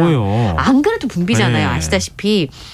그런데 김포 골드라인 전철 객차의 4분의 1가량이 발이 묶이면서 대란이라고 말을 해야 될 것 같은데요. 운행정동차가 21개 편성에서 16편성으로 줄고 배차 간격도 3분 20초에서 4분가량으로 늘어났는데 이러면서 이제 지하철을 계속 기다리니까 지하철역에 1시간가량 발이 묶인 이용객도 있었고요. 사람이 너무 많이 몰리니까 김포공항역에서 전동차를 타고 있던 여성이 호흡곤란 증상을 호소하기도 했습니다. 이송 중에 의식을 회복한 것으로 전해지고 있는데요. 나중에 이제 김포골드라인 같은 경우는 직원을 각 역에 분산 투입을 해서 안전사고에 대비도 하고 또 양촌역 차량기지 야외선로에 투입되지 못하고 있던 전동차도 노선에 투입하기도 했습니다만 아시다시피 여기가 원래도 지옥철이잖아요. 예, 그러게요. 예, 그런데 이런 일이 발생한다는 게 참 시민의 한 사람으로 그렇네요. 예. 굉장히 불만들이 많잖아요. 그럴 수밖에 없습니다. 예, 그래가지고 뭐 GTX 연결해야 된다 이런 얘기도 많이 나오는 게 이런 것 때문에 자꾸 그런 얘기가 나오는 거 아닙니까? 예. 네, 지금 이제 한파특보가 내려지면서 이 빙판길로 변한 도로들도 꽤 있을 것 같거든요. 뭐 서울에만 눈이 내린 건 아니니까 다른 지역 상황은 어떻습니까? 춘천, 태백, 영월, 강원도 지역엔 지금 한파경보, 서울, 경기, 충북, 경북 등에는 한파주의보가 내려진 상황인데요. 밤 사이에 이제 다시 눈이 내리기 시작하면 온도가 내려가면 이제 얼어붙을 그런 상황인데 대설주의보는 지금 서울 같은 경우는 해제가 됐습니다만 저녁에 기온이 영하권으로 내려가면 결빙 사고가 발생할 수 있기 때문에 이게 잔설 제거 작업 그리고 보도나 이면도래 제설 작업을 계속 진행할 예정이고요. 퇴근 시간의 경우에는 배차 간격을 좀 30분 더 연장을 해서 진행을 했습니다. 그리고 퇴근길에 뭐 당연히 붐빌 수밖에 없습니다. 출근길이 붐볐잖아요. 그분들 다 지하철 타시고 집에 가셔야 되니까 시민들의 발걸음이 계속 연이어서 이어졌고 9호선이요. 진짜 사람 많잖아요. 9호선도. 평상시에도 많아요. 열차를 기다리는 시민으로 평소에도 사람이 많은데 오늘은 또 유난히 사람이 많아서 굉장히 붐비는 모습이었습니다. 근데 내일이 이제 오늘 밤사이 눈이 오고 내일 아침 빙판길이 예고된 상황이어서 내일도 이럴 가능성이 높습니다. 내일 어느 정도 추운 거예요? 또 동짓날이기도 해요.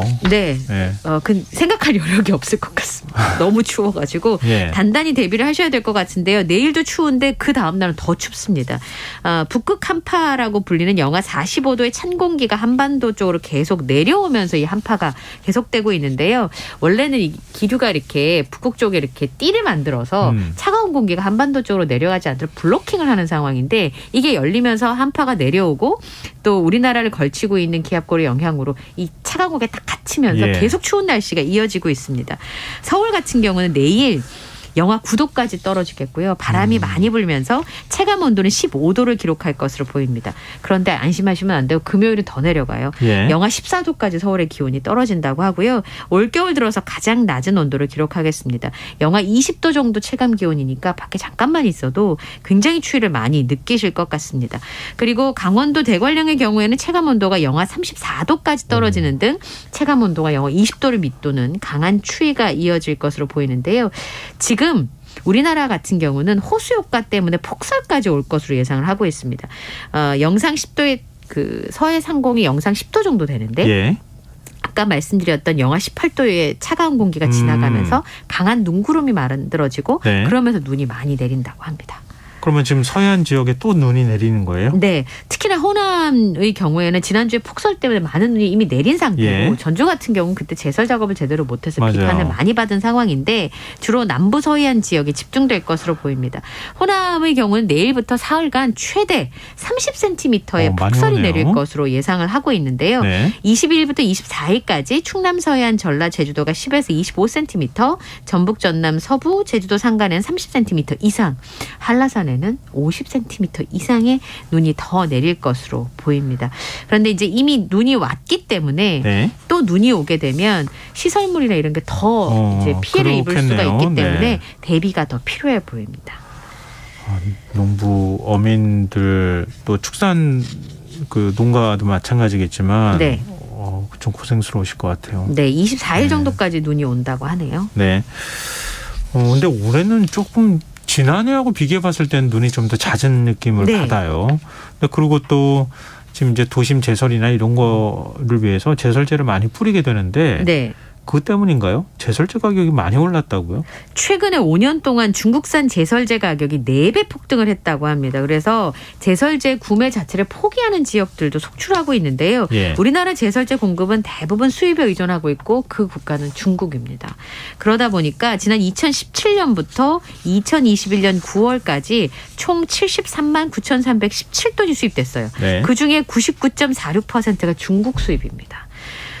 그런데 중국에서 수출을 제한하면서 염화칼슘 가격이 최대 4배까지 오르면서 톤당 7만 원 하던 게 지금 30만 원대거든요. 많이 이러다 올랐네. 보니까 산업통상자원부에서는 염화칼슘 수입 의존 물품으로 지정을 했고 이게 예. 폭등을 하니까 지자체에서 아예 제설제 구입 자체를 포기한 것으로 알려지고 있습니다. 근데 말씀하신 것처럼 좀 자주 온다. 이상기온 때문에 이제 눈이 많이 내릴 수도 있는데 이럴 경우에 제설제 비상으로 이어질 수가 있습니다. 그래서 제설제를 국산화하는 게 기술적으로 어려운 게 아니라 단가 때문에 문제인 겁니다. 지난번에 요소수랑 거의 비슷한 것 상황인 같아요. 거죠. 그때 당시에도 요소수와 같은 물품들이 많다고 말씀을 드렸었잖아요. 예. 그러다 보니까 워낙 이제 중국제 가격이 저렴하고 시장을 다 장악하고 있는 상황이어서 국산 제설제를 만들어서 판매하는 것 자체가 그 생태계를 만드는 게 어려울 것 같아요.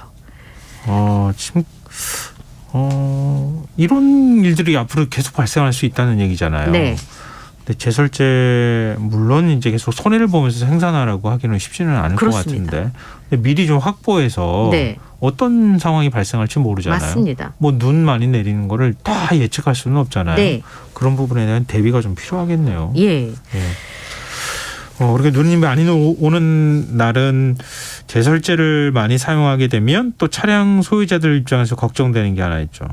제설제를 많이 뿌리면은 차량이 부식이 맞아요. 된다. 이건데요. 또 강아지가 제설제를 밟게 되면 피부가 안 좋아진다. 네. 뭐 이런 소문도 있다고 하는데 이거 어디까지 진실입니까? 아직까지는 관련된 연구가 없어서 그렇다라고 말씀드리긴 좀 어렵고요. 실제로 이제 강아지가 제설제 때문에 치료받은 사례를 의사 선생님들도 보신 적은 별로 없다고 하니까 예. 그렇게 이해를 하시면 좋을 것 같은데요.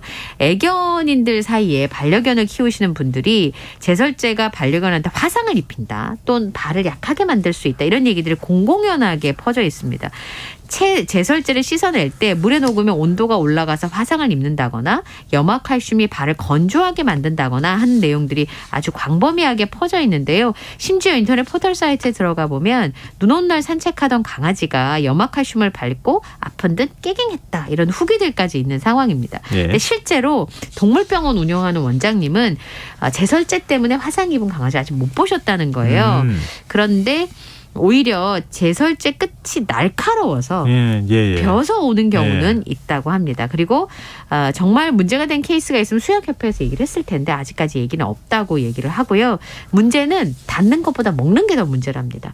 강아지가 제설제를 먹게 되면 콩팥 같은데 무리가 올 수 있기 때문에 그거는 주의를 시켜야 된다는 거고 이 염화칼슘이 철의 부식 속도를 촉진시키는 물질입니다. 그래서 그거는 어느 정도 진실이네요. 네, 그래서 이제 차량 하부에 거기가 이제 세차가 잘 안 되잖아요. 예. 그러다 보니까 그 차량 하부를 부식시키는 원인 중에 하나가 이 염화칼슘으로 지목되는 이유 중에 하나입니다.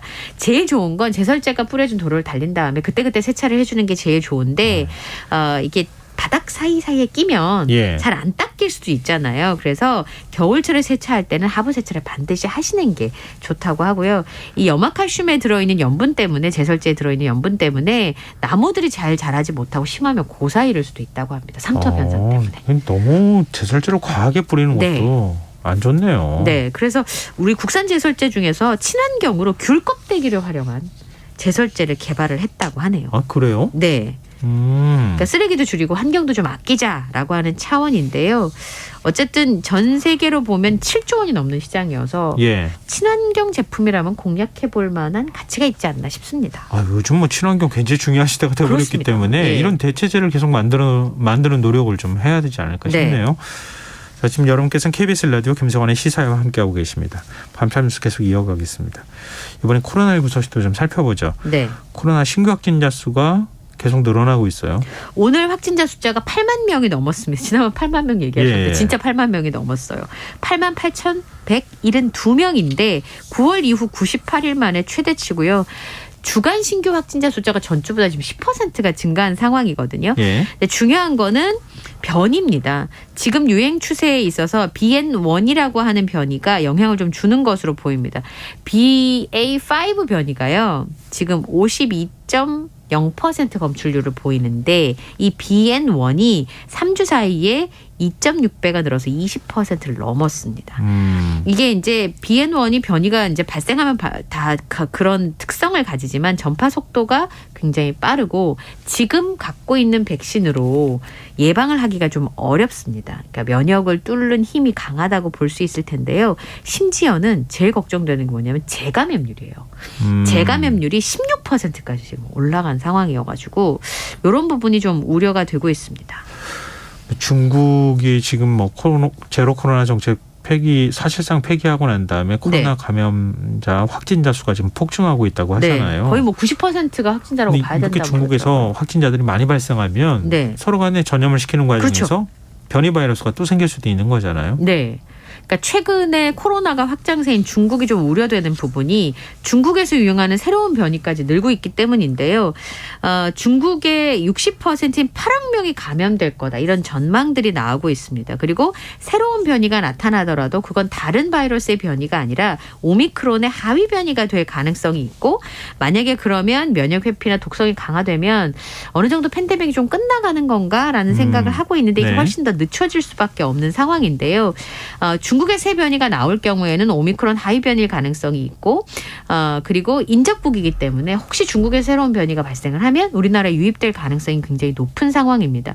아마 우리나라에서 가장 큰 영향을 받을 것이다. 그래서 대비가 필요하다는 전문가들의 얘기가 있는데요. 중국의 방역 완화 이후에 확진자 규모가 늘어나면서 당국에서 대상 검역 조치 강화에 나섰습니다.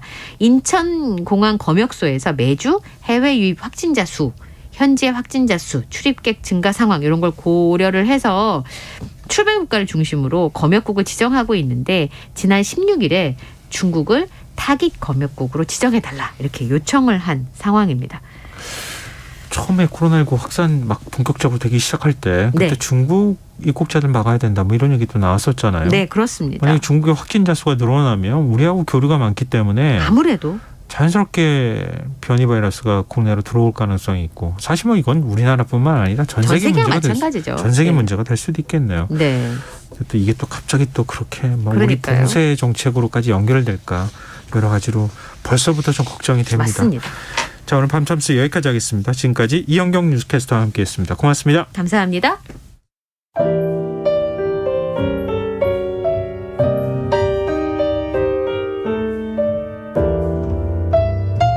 내일의 품격 김성환의 시사야에서 챙겨가세요.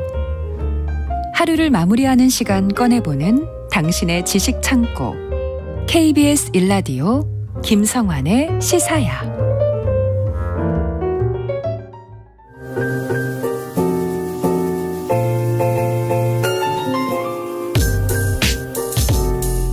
흥미로운 미술 세계로 안내해드리는 시간이죠. 미술랭 가이드. 오늘도 역시 오픈 갤러리 홍지혜 디렉터 함께하겠습니다. 안녕하세요. 네, 안녕하세요. 네, 연말에 혹시 뭐 어떤 계획, 좋은 계획 없어요? 연말에요. 네. 보통 가족과 많이 함께 시간을 보내잖아요. 예. 저도 가족과 보낼 것 같습니다. 너무 모범답안이에요. 근데 제 가족은 고양이 2마리라서요. 아마 추루 파티를 하지 않을까 싶은데요. 네. 많이들 주변에서 호캉스 같은 거 계획하시는 분들 많더라고요. 맞아요. 진행자님께서도 그런 계획 있으세요? 아니요. 저도 가족과 함께 보낼 생각입니다. 네. 그러시군요. 근데 호캉스 하시는 분들은 정말 많이 늘었어요. 네, 맞아요. 호텔에 뭐 패키지도 많이 생겨난 것 같고요. 네. 가서 좀 가족하고 편한 시간을 보내고 싶어요. 이렇게 생각하시는 분들이 예전보다는 훨씬 많이 늘어난 것 같아요. 그렇죠. 숙박 자체가 목적이 아니잖아요. 네, 그렇죠. 이제 호텔 내에서 즐길 수 있는 거리들이 굉장히 많은데요. 호텔에 묵든 아니면 그냥 레스토랑을 들르든 가실 일들이 많이 있으실 텐데 호텔 가신 김에 그 안에 있는 작품들 보면서 뭐 스몰 토크를 할 수도 있고 어떤 호텔은 미술관보다 더 훌륭한 컬렉션을 가지고 있는 경우도 있거든요. 예. 그래서 국내외 어떤 호텔들에서 미술 작품을 볼 수 있을지 그래서 오늘 이제 호텔 속 아트 오늘 주제로 한번 잡아봤는데요. 예. 특히 호텔에는 보통 소중한 사람들이랑 많이 가잖아요. 그렇죠. 아마 같이 간 사람들한테 잘 보이고 싶으실 때가 많을 것 같아요. 예. 그래서 오늘은 호텔에서 이런 작품을 만났을 때 어떤 멘트를 하면 좋을지까지 그 팁을 드리도록 하겠습니다. 지금 호캉스 준비하시는 분들 입장에서는 귀가 솔깃해질 만한 얘기인 것 같은데요. 근데 호텔에 가면 사실 조금 큰 대기업가도 그런 걸 느낄 때가 있는데 네. 되게 근사한 미술 작품이 이렇게 걸려 있거나 그쵸. 이런 것들이 있어요. 네네. 홍지 디렉터는 딱 보면 이거 뭐다 딱 금방 아시겠는데요. 저도 처음 보는 작품들이 분명 있는데요. 네. 그럴 때는 보통은 찾아보기 때문에 네. 결과적으로는 알고는 있는 편이죠.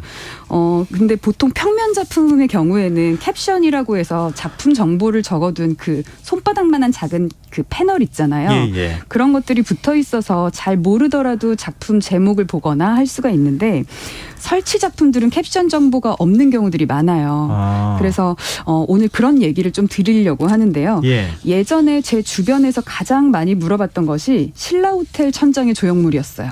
이거는 어떤 건지 아세요? 이거 특급 호텔을 제가 갈 일이 많지는 않아서 네. 직접 가서 보지는 못했고요. 네. 기사 속에 아주 독특하게 비지가 반짝반짝하는 게 맞아요. 천장에 매달리는 건 본 기억이 있어요. 네, 직접 가셨든 그렇지 않든 네. 그 신라 호텔 로비 사진이 뜨면은 늘 이렇게 시그니처처럼 이렇게 등장하는 작품이라서 네. 약간 아마 구름같이 이렇게 막 돼 있더라고요. 기억하지는 못하시더라도 사진을 보시면 이거 하고 아실 것 같은데요. 박선기라고 하는 한국 작가의 조합체라는 작품입니다. 예. 박 작가는 중앙대 조속과를 졸업하고 이탈리아 밀라노에서 유학을 했는데요. 서울뿐만이 아니라 취리히, LA, 마드리드, 베를린, 로마, 나폴리 등 세계적으로 활동을 하는 작가예요. 네. 2006년에는 우리나라 조각상 중에 가장 권위 있는 상 중에 하나인 김종영 조각상을 수상을 했고요. 예. 그 신라 호텔 로비 천장에서 방문객을 처음 맞이하는 이 작품은요. 말씀처럼 수만 개의 아크릴 비즈를 나일론 줄에 이렇게 꿰어서 늘어뜨린 건데요. 이 작가의 트레이드 마크는 바로 매다는 행위거든요. 예. 매단다. 예. 이 작가가 평소에 바람을 표현을 하고 싶었다고 해요. 네, 그래서 바람의 영향을 받아서 흔들리는 조형물을 제작을 한 건데요. 보통은 수치나 돌을 매다는 작품이 더 대표적인데 사실 비즈를 매단 신라 호텔 작품이 대중들에게는 더 익숙하죠. 사실 잠실에 그 롯데월드 타워 있잖아요. 예. 거기에 있는 시그니엘 호텔 79층 라운지에도 이 박성기 작가의 작품을 만날 수가 있는데요. 여기에도 수치 아닌 아크릴 비즈를 매달았습니다. 호텔에서 이렇게 전시한 작품들이 숯 대신에 아크릴 비즈를 사용한 거를 더 선호했다는 것은 비즈가 각도에 따라서 빛이 좀 반짝반짝 이렇게 반사시키잖아요. 약간 좀 고급스러운 느낌이 네, 있잖아요. 맞아요. 황홀한 느낌도 들고 영롱한 효과를 자아내기 때문이 아닌가 싶은데요. 신라 호텔이나 시그니엘 호텔뿐만이 아니라 인천공항의 중앙부에도 이 작가의 작품이 있어요. 네. 그래서 이 작가의 작품을 만나시면 이런 식으로 한번 말씀해 보시면 어떨까 싶어요. 이 작가는 나일론 줄에 수치나 돌이나 비즈 등 작은 물체를 달아서 바람을 표현하는데 마치 은하수를 가까이서 본다면 뭐 이런 모습일 것 같지 않니? 한국 작가인데 자랑스러워. 이제 이런 정도의 멘트를 치시면 자연스럽게 대화가 이어지지 않을까 싶습니다. 박선기. 네, 박선기 작가입니다. 이름도 꽤나 많이 보실 수 있으실 거예요. 거의 이 작품이 굉장히 독특해서요. 네. 다른 곳에도 거의 유사한 작품이 더 있다고 하면 네네. 이거 박성기 작가 작품 같은데 이렇게 얘기하시면서 맞아요. 이 작가 작품은 한번 찾아보시고 눈에 익혀두시면요. 어딜 가시든 자주 마주치실 거예요. 근데 저는 호텔에 있는 작품들은 그냥 이렇게 볼 때 우리나라 작가 작품이라기보다는 해외 작가 작품일 거야 이런 선입견이 좀 있었거든요. 네, 그렇죠. 네. 사실 실제로 호텔의 얼굴이 되는 대표 작품들은 해외 유명 작가 작품으로 구성하는 경우가 더 많기는 합니다. 네. 뮤지엄을 가도 보기 힘든 작품을 호텔에서 볼 수 있다 보니 일부러 그 호텔을 찾는 경우도 있고, 그러니까 보다 뉴스가 될 만한 그런 해외 유명 작가들을 전시를 많이 하는데요. 네. 이 유명세는 좀 전통적이기보다는 트렌디한 그런 유명세를 선호하는 경우가 많은 것 같아요. 작년에 역삼 르네상스 호텔 사거리에 조선 팰리스 호텔이 오픈을 했죠. 네. 그때 이슈가 되었던 것이 웰컴 로비에 있는 다니엘 아샴이라고 하는 작가의 대형 조각이었는데요. 예. 이 아샴은 전통적인 기성 미술 시장보다는 포르쉐, 디올, 아디다스 등의 다양한 브랜드와 콜라보레이션 하면서 대중들에게 쉽게 다가갔거든요. 특히 럭셔리 브랜드뿐만이 아니라 포켓몬스터 있잖아요. 예. 그것과 협업을 해서 피카츄나 꼬부기 조각도 출시를 했고요. 재밌죠. 예. 소위 힙하다, 핫하다라는 키워드가 어울리는 그런 젊은 현대미술 작가입니다. 나이도 80년대생이에요. 젊어서 그런가요? 굉장히 아니면 젊죠. 도전의식이 많아서 그런가요? 굉장히 다양한 곳들하고 협업도 하고 그랬네요. 맞아요. 근데 지금 이제 아샴이라고 말씀하셨잖아요. 네네. 이 작품이 저도 지금 이제 보고 있지만 네. 굉장히 독특해요. 맞아요. 석고로 만든 것 같고 이게 그리스 조각상 같은 느낌이 드는데 이렇게 자세히 들여다보면 막 곤드곤드가 깨져 있어요. 그렇죠. 네. 익숙하기는 한데 어딘가 해진 것 같은 느낌이 네, 들잖아요. 네. 이 작가의 특징은 유물화 시키는 거거든요. 유물화요? 일상의 모든 사물을. 예. 흔히 볼 수 있는, 그러니까 여기서는 조각상이 있지만 뭐 전화기나 모자, 시계 예. 이런 일상의 사물들을 유물화 시키는데요. 왜 우리가 박물관에서 뭐 예를 들어서 신라시대 유물을 봤다 할 때 그 당시에는 일상에서 사용하던 아주 흔한 물건인데도 시간이 수백 년 지난 지금 우리가 볼 때는 신비한 기분이 들잖아요. 예. 그런 기분을 현 시대를 대표하는 오브제들을 유물화시킴으로써 마치 관람객을 미래로 순간이동시키는 그런 효과를 주는 거죠. 시간의 흔적을 일부러 만들어낸다. 네, 맞아요. 예. 그러다 보니까 오히려 이제 그 패션계의 그런 상품들은 유행을 타고 단기간에 꽤나 많이 그러니까 많은 사람들이 선호하기는 하지만 예. 그 생명력이 짧은 경우가 많잖아요. 예. 그러다 보니까 유독 패션 브랜드들이 이 다니엘 아샴과 콜라보를 해서 그들의 제품이 단기간이 아니라 마치 오랜 기간 유물이 된 것처럼 유물화시키는 작업을 하는 거죠. 아주 세련된 방식으로. 네. 그러면은 그렇게 만드는 옷도 약간 지금 이제 작품 같은 느낌을 주겠네요. 네, 맞아요. 좀 해지거나 세월의 흔적이 남아있거나 이렇게 하는 옷의 건가요? 형태도 이제 네. 석고를 사용해서 만드는데요. 어떻게 결국에는 해요? 조각입니다. 예. 그러니까 옷이 뭐 구겨져 있는다거나 아. 전화기나 이런 것도 다 석고로 만드는데요. 네네. 석고로 빚은 그 조각상을 조형물을 군데군데 해진 것처럼 해서 시간의 흔적들을 녹여내는 거죠. 그렇군요. 저는 옷을 만든다고요. 옷도 만들면은 다니엘 아샴의 그 시그니처는 흰 석고를 사용을 한다는 건데요. 네, 그러면 흰 석고와 그것만 좀 유물화. 기억하면 되겠네요. 네, 아샴이라는 맞아요. 이름하고. 맞아요. 근데 그 조선 팰리스 호텔 말씀하셨는데 네네. 이런 호텔은 작품이 한 몇 점 정도가 있어요? 여기 호텔에는 제가 알기로는 400여 점 있다고 많네요. 들었어요. 400여 점. 이렇게 돈 많이 들지 않습니까? 이렇게 갔다 오려고 그러게요. 하면? 이 작품이요. 근데 가격이 3억 9천여만 원으로 알고 있거든요. 예. 그러니까 3, 4억은 물론 큰 돈이기는 하지만 예. 대형 조각 그 사이즈에 비해서는 사실은 저렴한 수준으로 볼 수가 있는데요. 이 석고기 때문에. 그렇기도 하고 아직은 젊은 작가이기 때문에 조금 더 가격이 합리적인 선이라고 볼 수가 있을 것 같은데요. 네. 어쨌든 이 고전의 모세상을, 그러니까 이게 모세상이에요. 모세, 그리스 신화에 나오는 네. 아샴의 스타일대로 유물화시켜서 이렇게 군데군데 해져서 뜯겨 있는 형태로 만든 건데 아마 처음 마주치는 사람은 왜 호텔에 이렇게 해져 있는 것들을 갖다 놨어? 라고 할 수도 있어요. 그럴 때 또 팁 하나 드릴게요. 네. 이 작가는 시간을 성찰하게 하는 작가야. 미래에는 우리가 아는 이런 그 석고상이 이렇게 해져 있을 수도 있지 않을까? 나는 지금 작품을 보는 순간 우리가 함께 미래에 와 있는 것 같아. 그리고 그 미래에 너와 함께 있었으면 좋겠어. 제가 말하면서 약간. 네. 이건 어떻게 외모도 잘 얘기하기가 어려운 그러면서 약간 오글거리는 네, 말 제가 같은데요. 연애를 좀 글로 배운 느낌이 좀 있죠. 네. 연애를 잘 못하실 것 같은 느낌이 갑자기 네. 드는데요. 아주 농담입니다. 감상 포인트를 한번 말씀드려봤습니다. 네. 근데 호텔에 몇백 점씩 되는 그 뭐 아주 유명 작가는 아니다 할지라도 네네. 그렇게 많이 알려진 작가잖아요. 이런 네. 작품들이 있다고 하면 이건 거의 미술관급 아니에요? 그런데요. 이게 소품까지 포함이기는 해서요. 네. 400여 점이 그렇게 대단한 수치는 아니긴 하거든요. 네. 제가 오늘 정말 소개해드리고 싶은 호텔의 작품 수는 총 3,000여 점입니다. 외국에 있겠죠? 아니요. 우리나라 호텔요. 우리나라 호텔요? 네네.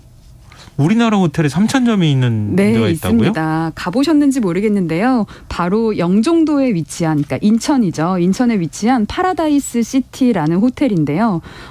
앞서 설명드린 호텔들은 저는 이제 다 가보기는 했는데 네. 뭐 결혼식이라거나 그런 일정이 있어서 갔는데 파라다이스 호텔은 제가 정말 작품을 보기 위해 일부러 찾아갔어요. 몇 번을 갔어요. 네. 어떤 작품들이 있냐면요. 쿠사마 야요이, 데미안 헐스트, 예. 알렉산드로 맨디니, 로버트 인디애나, 아니시 카푸어, 제프 쿤스, 카우스. 이름만 들어도 웬만한 미술관 예. 저리 가라 하죠. 예. 굉장히 기라성 같은 세계적 거장들의 이름도 들어가 있는데요. 이곳은 2016년에 아트테인먼트 리조트를 표방하며 오픈을 한 호텔이고요. 쿠사마 야요이, 데미안 허스트, 알렉산드로 맨디니 이렇게 가장 대표적인 작품 3점만 제가 좀 소개를 해드릴게요. 예. 우선 쿠사마 야요이의 그 그레이 자이언트 펌킨이라고 하는 건데 노란 호박 조형물 아마 많이들 알고 계실 네, 거예요. 굉장히 유명하죠. 네. 네. 저도 처음 보는 작품은 아니었는데요. 그 위치 때문에 굉장히 독특한 느낌을 받았거든요. 왜요? 이 작품이요. 파라다이스 호텔의 로비 정중앙에 있어요. 근데 보통 호박 시리즈 중에서 이런 대형 조형물은 보통 야외에 있거든요. 바닷가에 있거나 뭐 그렇잖아요. 네, 맞아요. 예. 뻥 뚫린.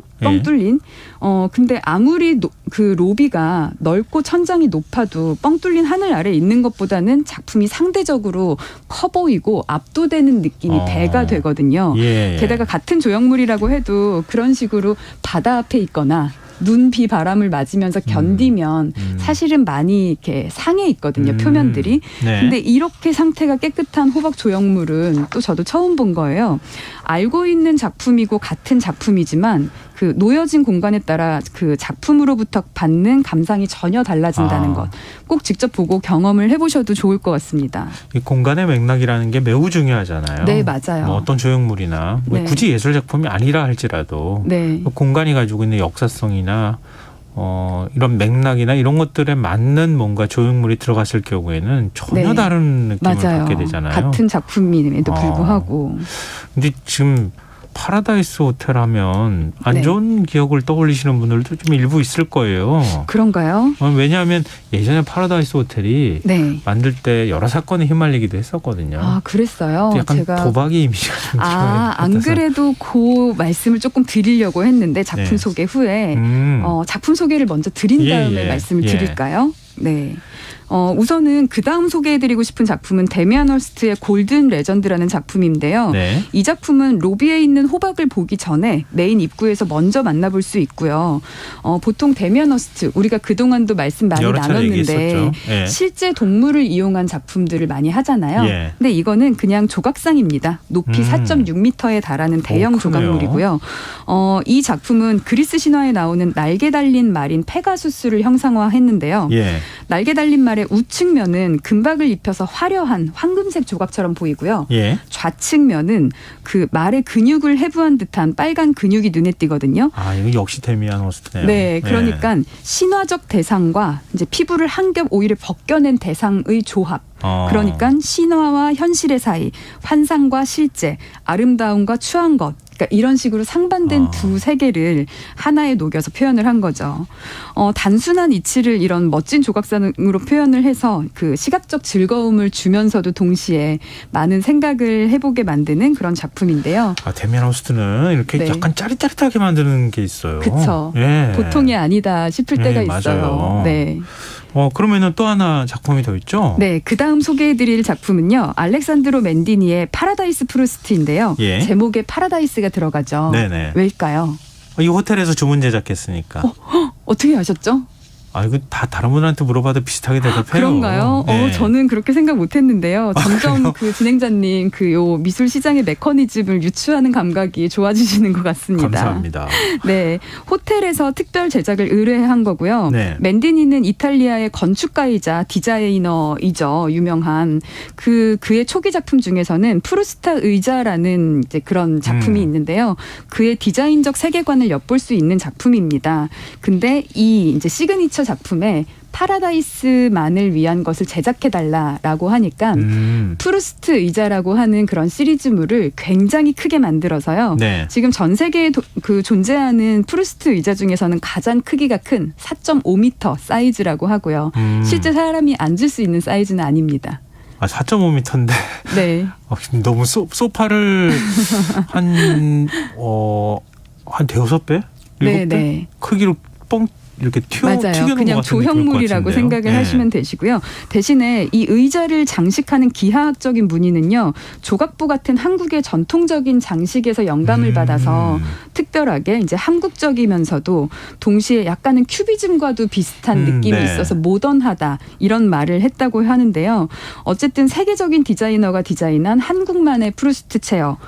세계 어디에나 있지만 어디에도 없는 그런 작품인 것 같아서 저는 굉장히 특별하게 생각을 합니다. 그러네요. 지금 저도 보고 있지만 마치 우리 식탁보인가요? 네네. 이불보. 네, 조각보라고 하죠. 예, 남은 예. 짜투리 천들을 조각조각 이어서 만든. 그 느낌이 좀 맞아요. 있었어요. 그것에서 영감을 받았는데 그것이 유럽 출신인 맨디니가 볼 때는 약간 큐비즘과도 비슷하게 보이는 그렇겠네요. 거예요. 네. 그래서 한국적으로 재해석했다는 얘기를 네, 할 수 있는 맞습니다. 거군요. 근데 작품 설명을 더 듣고 싶기는 한데 네. 한편으로는 이렇게 많은 세계적인 유명 작가의 작품을 모은다는 게 대단한 일이라는 생각이 들거든요. 맞아요. 어떻게 이런 게 가능한 일일까? 아까 말씀하신 그런 이야기를 이제 해볼까 하는데요. 예. 사실 이 파라다이스 호텔의 소유주인 전필립 회장과 최윤정 부회장은 이제 부부인데요. 예. 둘 다 글로벌 미술 잡지 아트뉴스가 선정하는 세계 200대 컬렉터에 4년간 한국인으로는 유일하게 이름을 계속 올리고 있고요.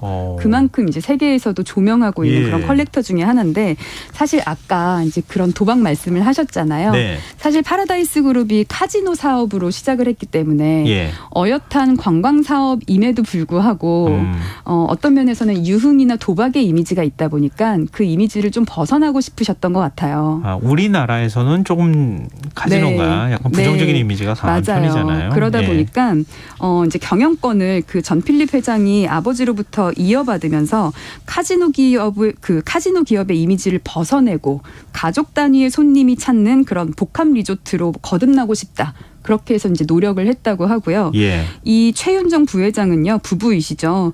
이화여대 섬유예술을 전공한 예술학도인데요. 예술에 대한 사랑이 남다르기도 했다고 해요. 그래서 많은 기업들이 사실 방대한 아트 컬렉션을 소장하고 있어도 공개를 잘 안 하거든요. 예. 수정고에만 두고. 네. 그런데 여기서는 객실 작품 외에는 대부분 야외나 로비나 복도 등 누구나 접근 가능한 공개된 장소에 설치하자. 이제 이런 신념을 갖고 있었다고 합니다. 이거는 굉장히 좋네요. 네, 그렇죠. 수장고에 숨겨놓고 나만 보는 게 아니라 네, 모두에게 공개하는. 네, 손님들도 와서 네. 투숙객들이 자연스럽게 예술 작품을 볼 수 있게 하는 거. 네. 뭐라 그럴까요? 그냥 숙박비를 미술 작품 보면서 뽑을 수도 있겠는데요?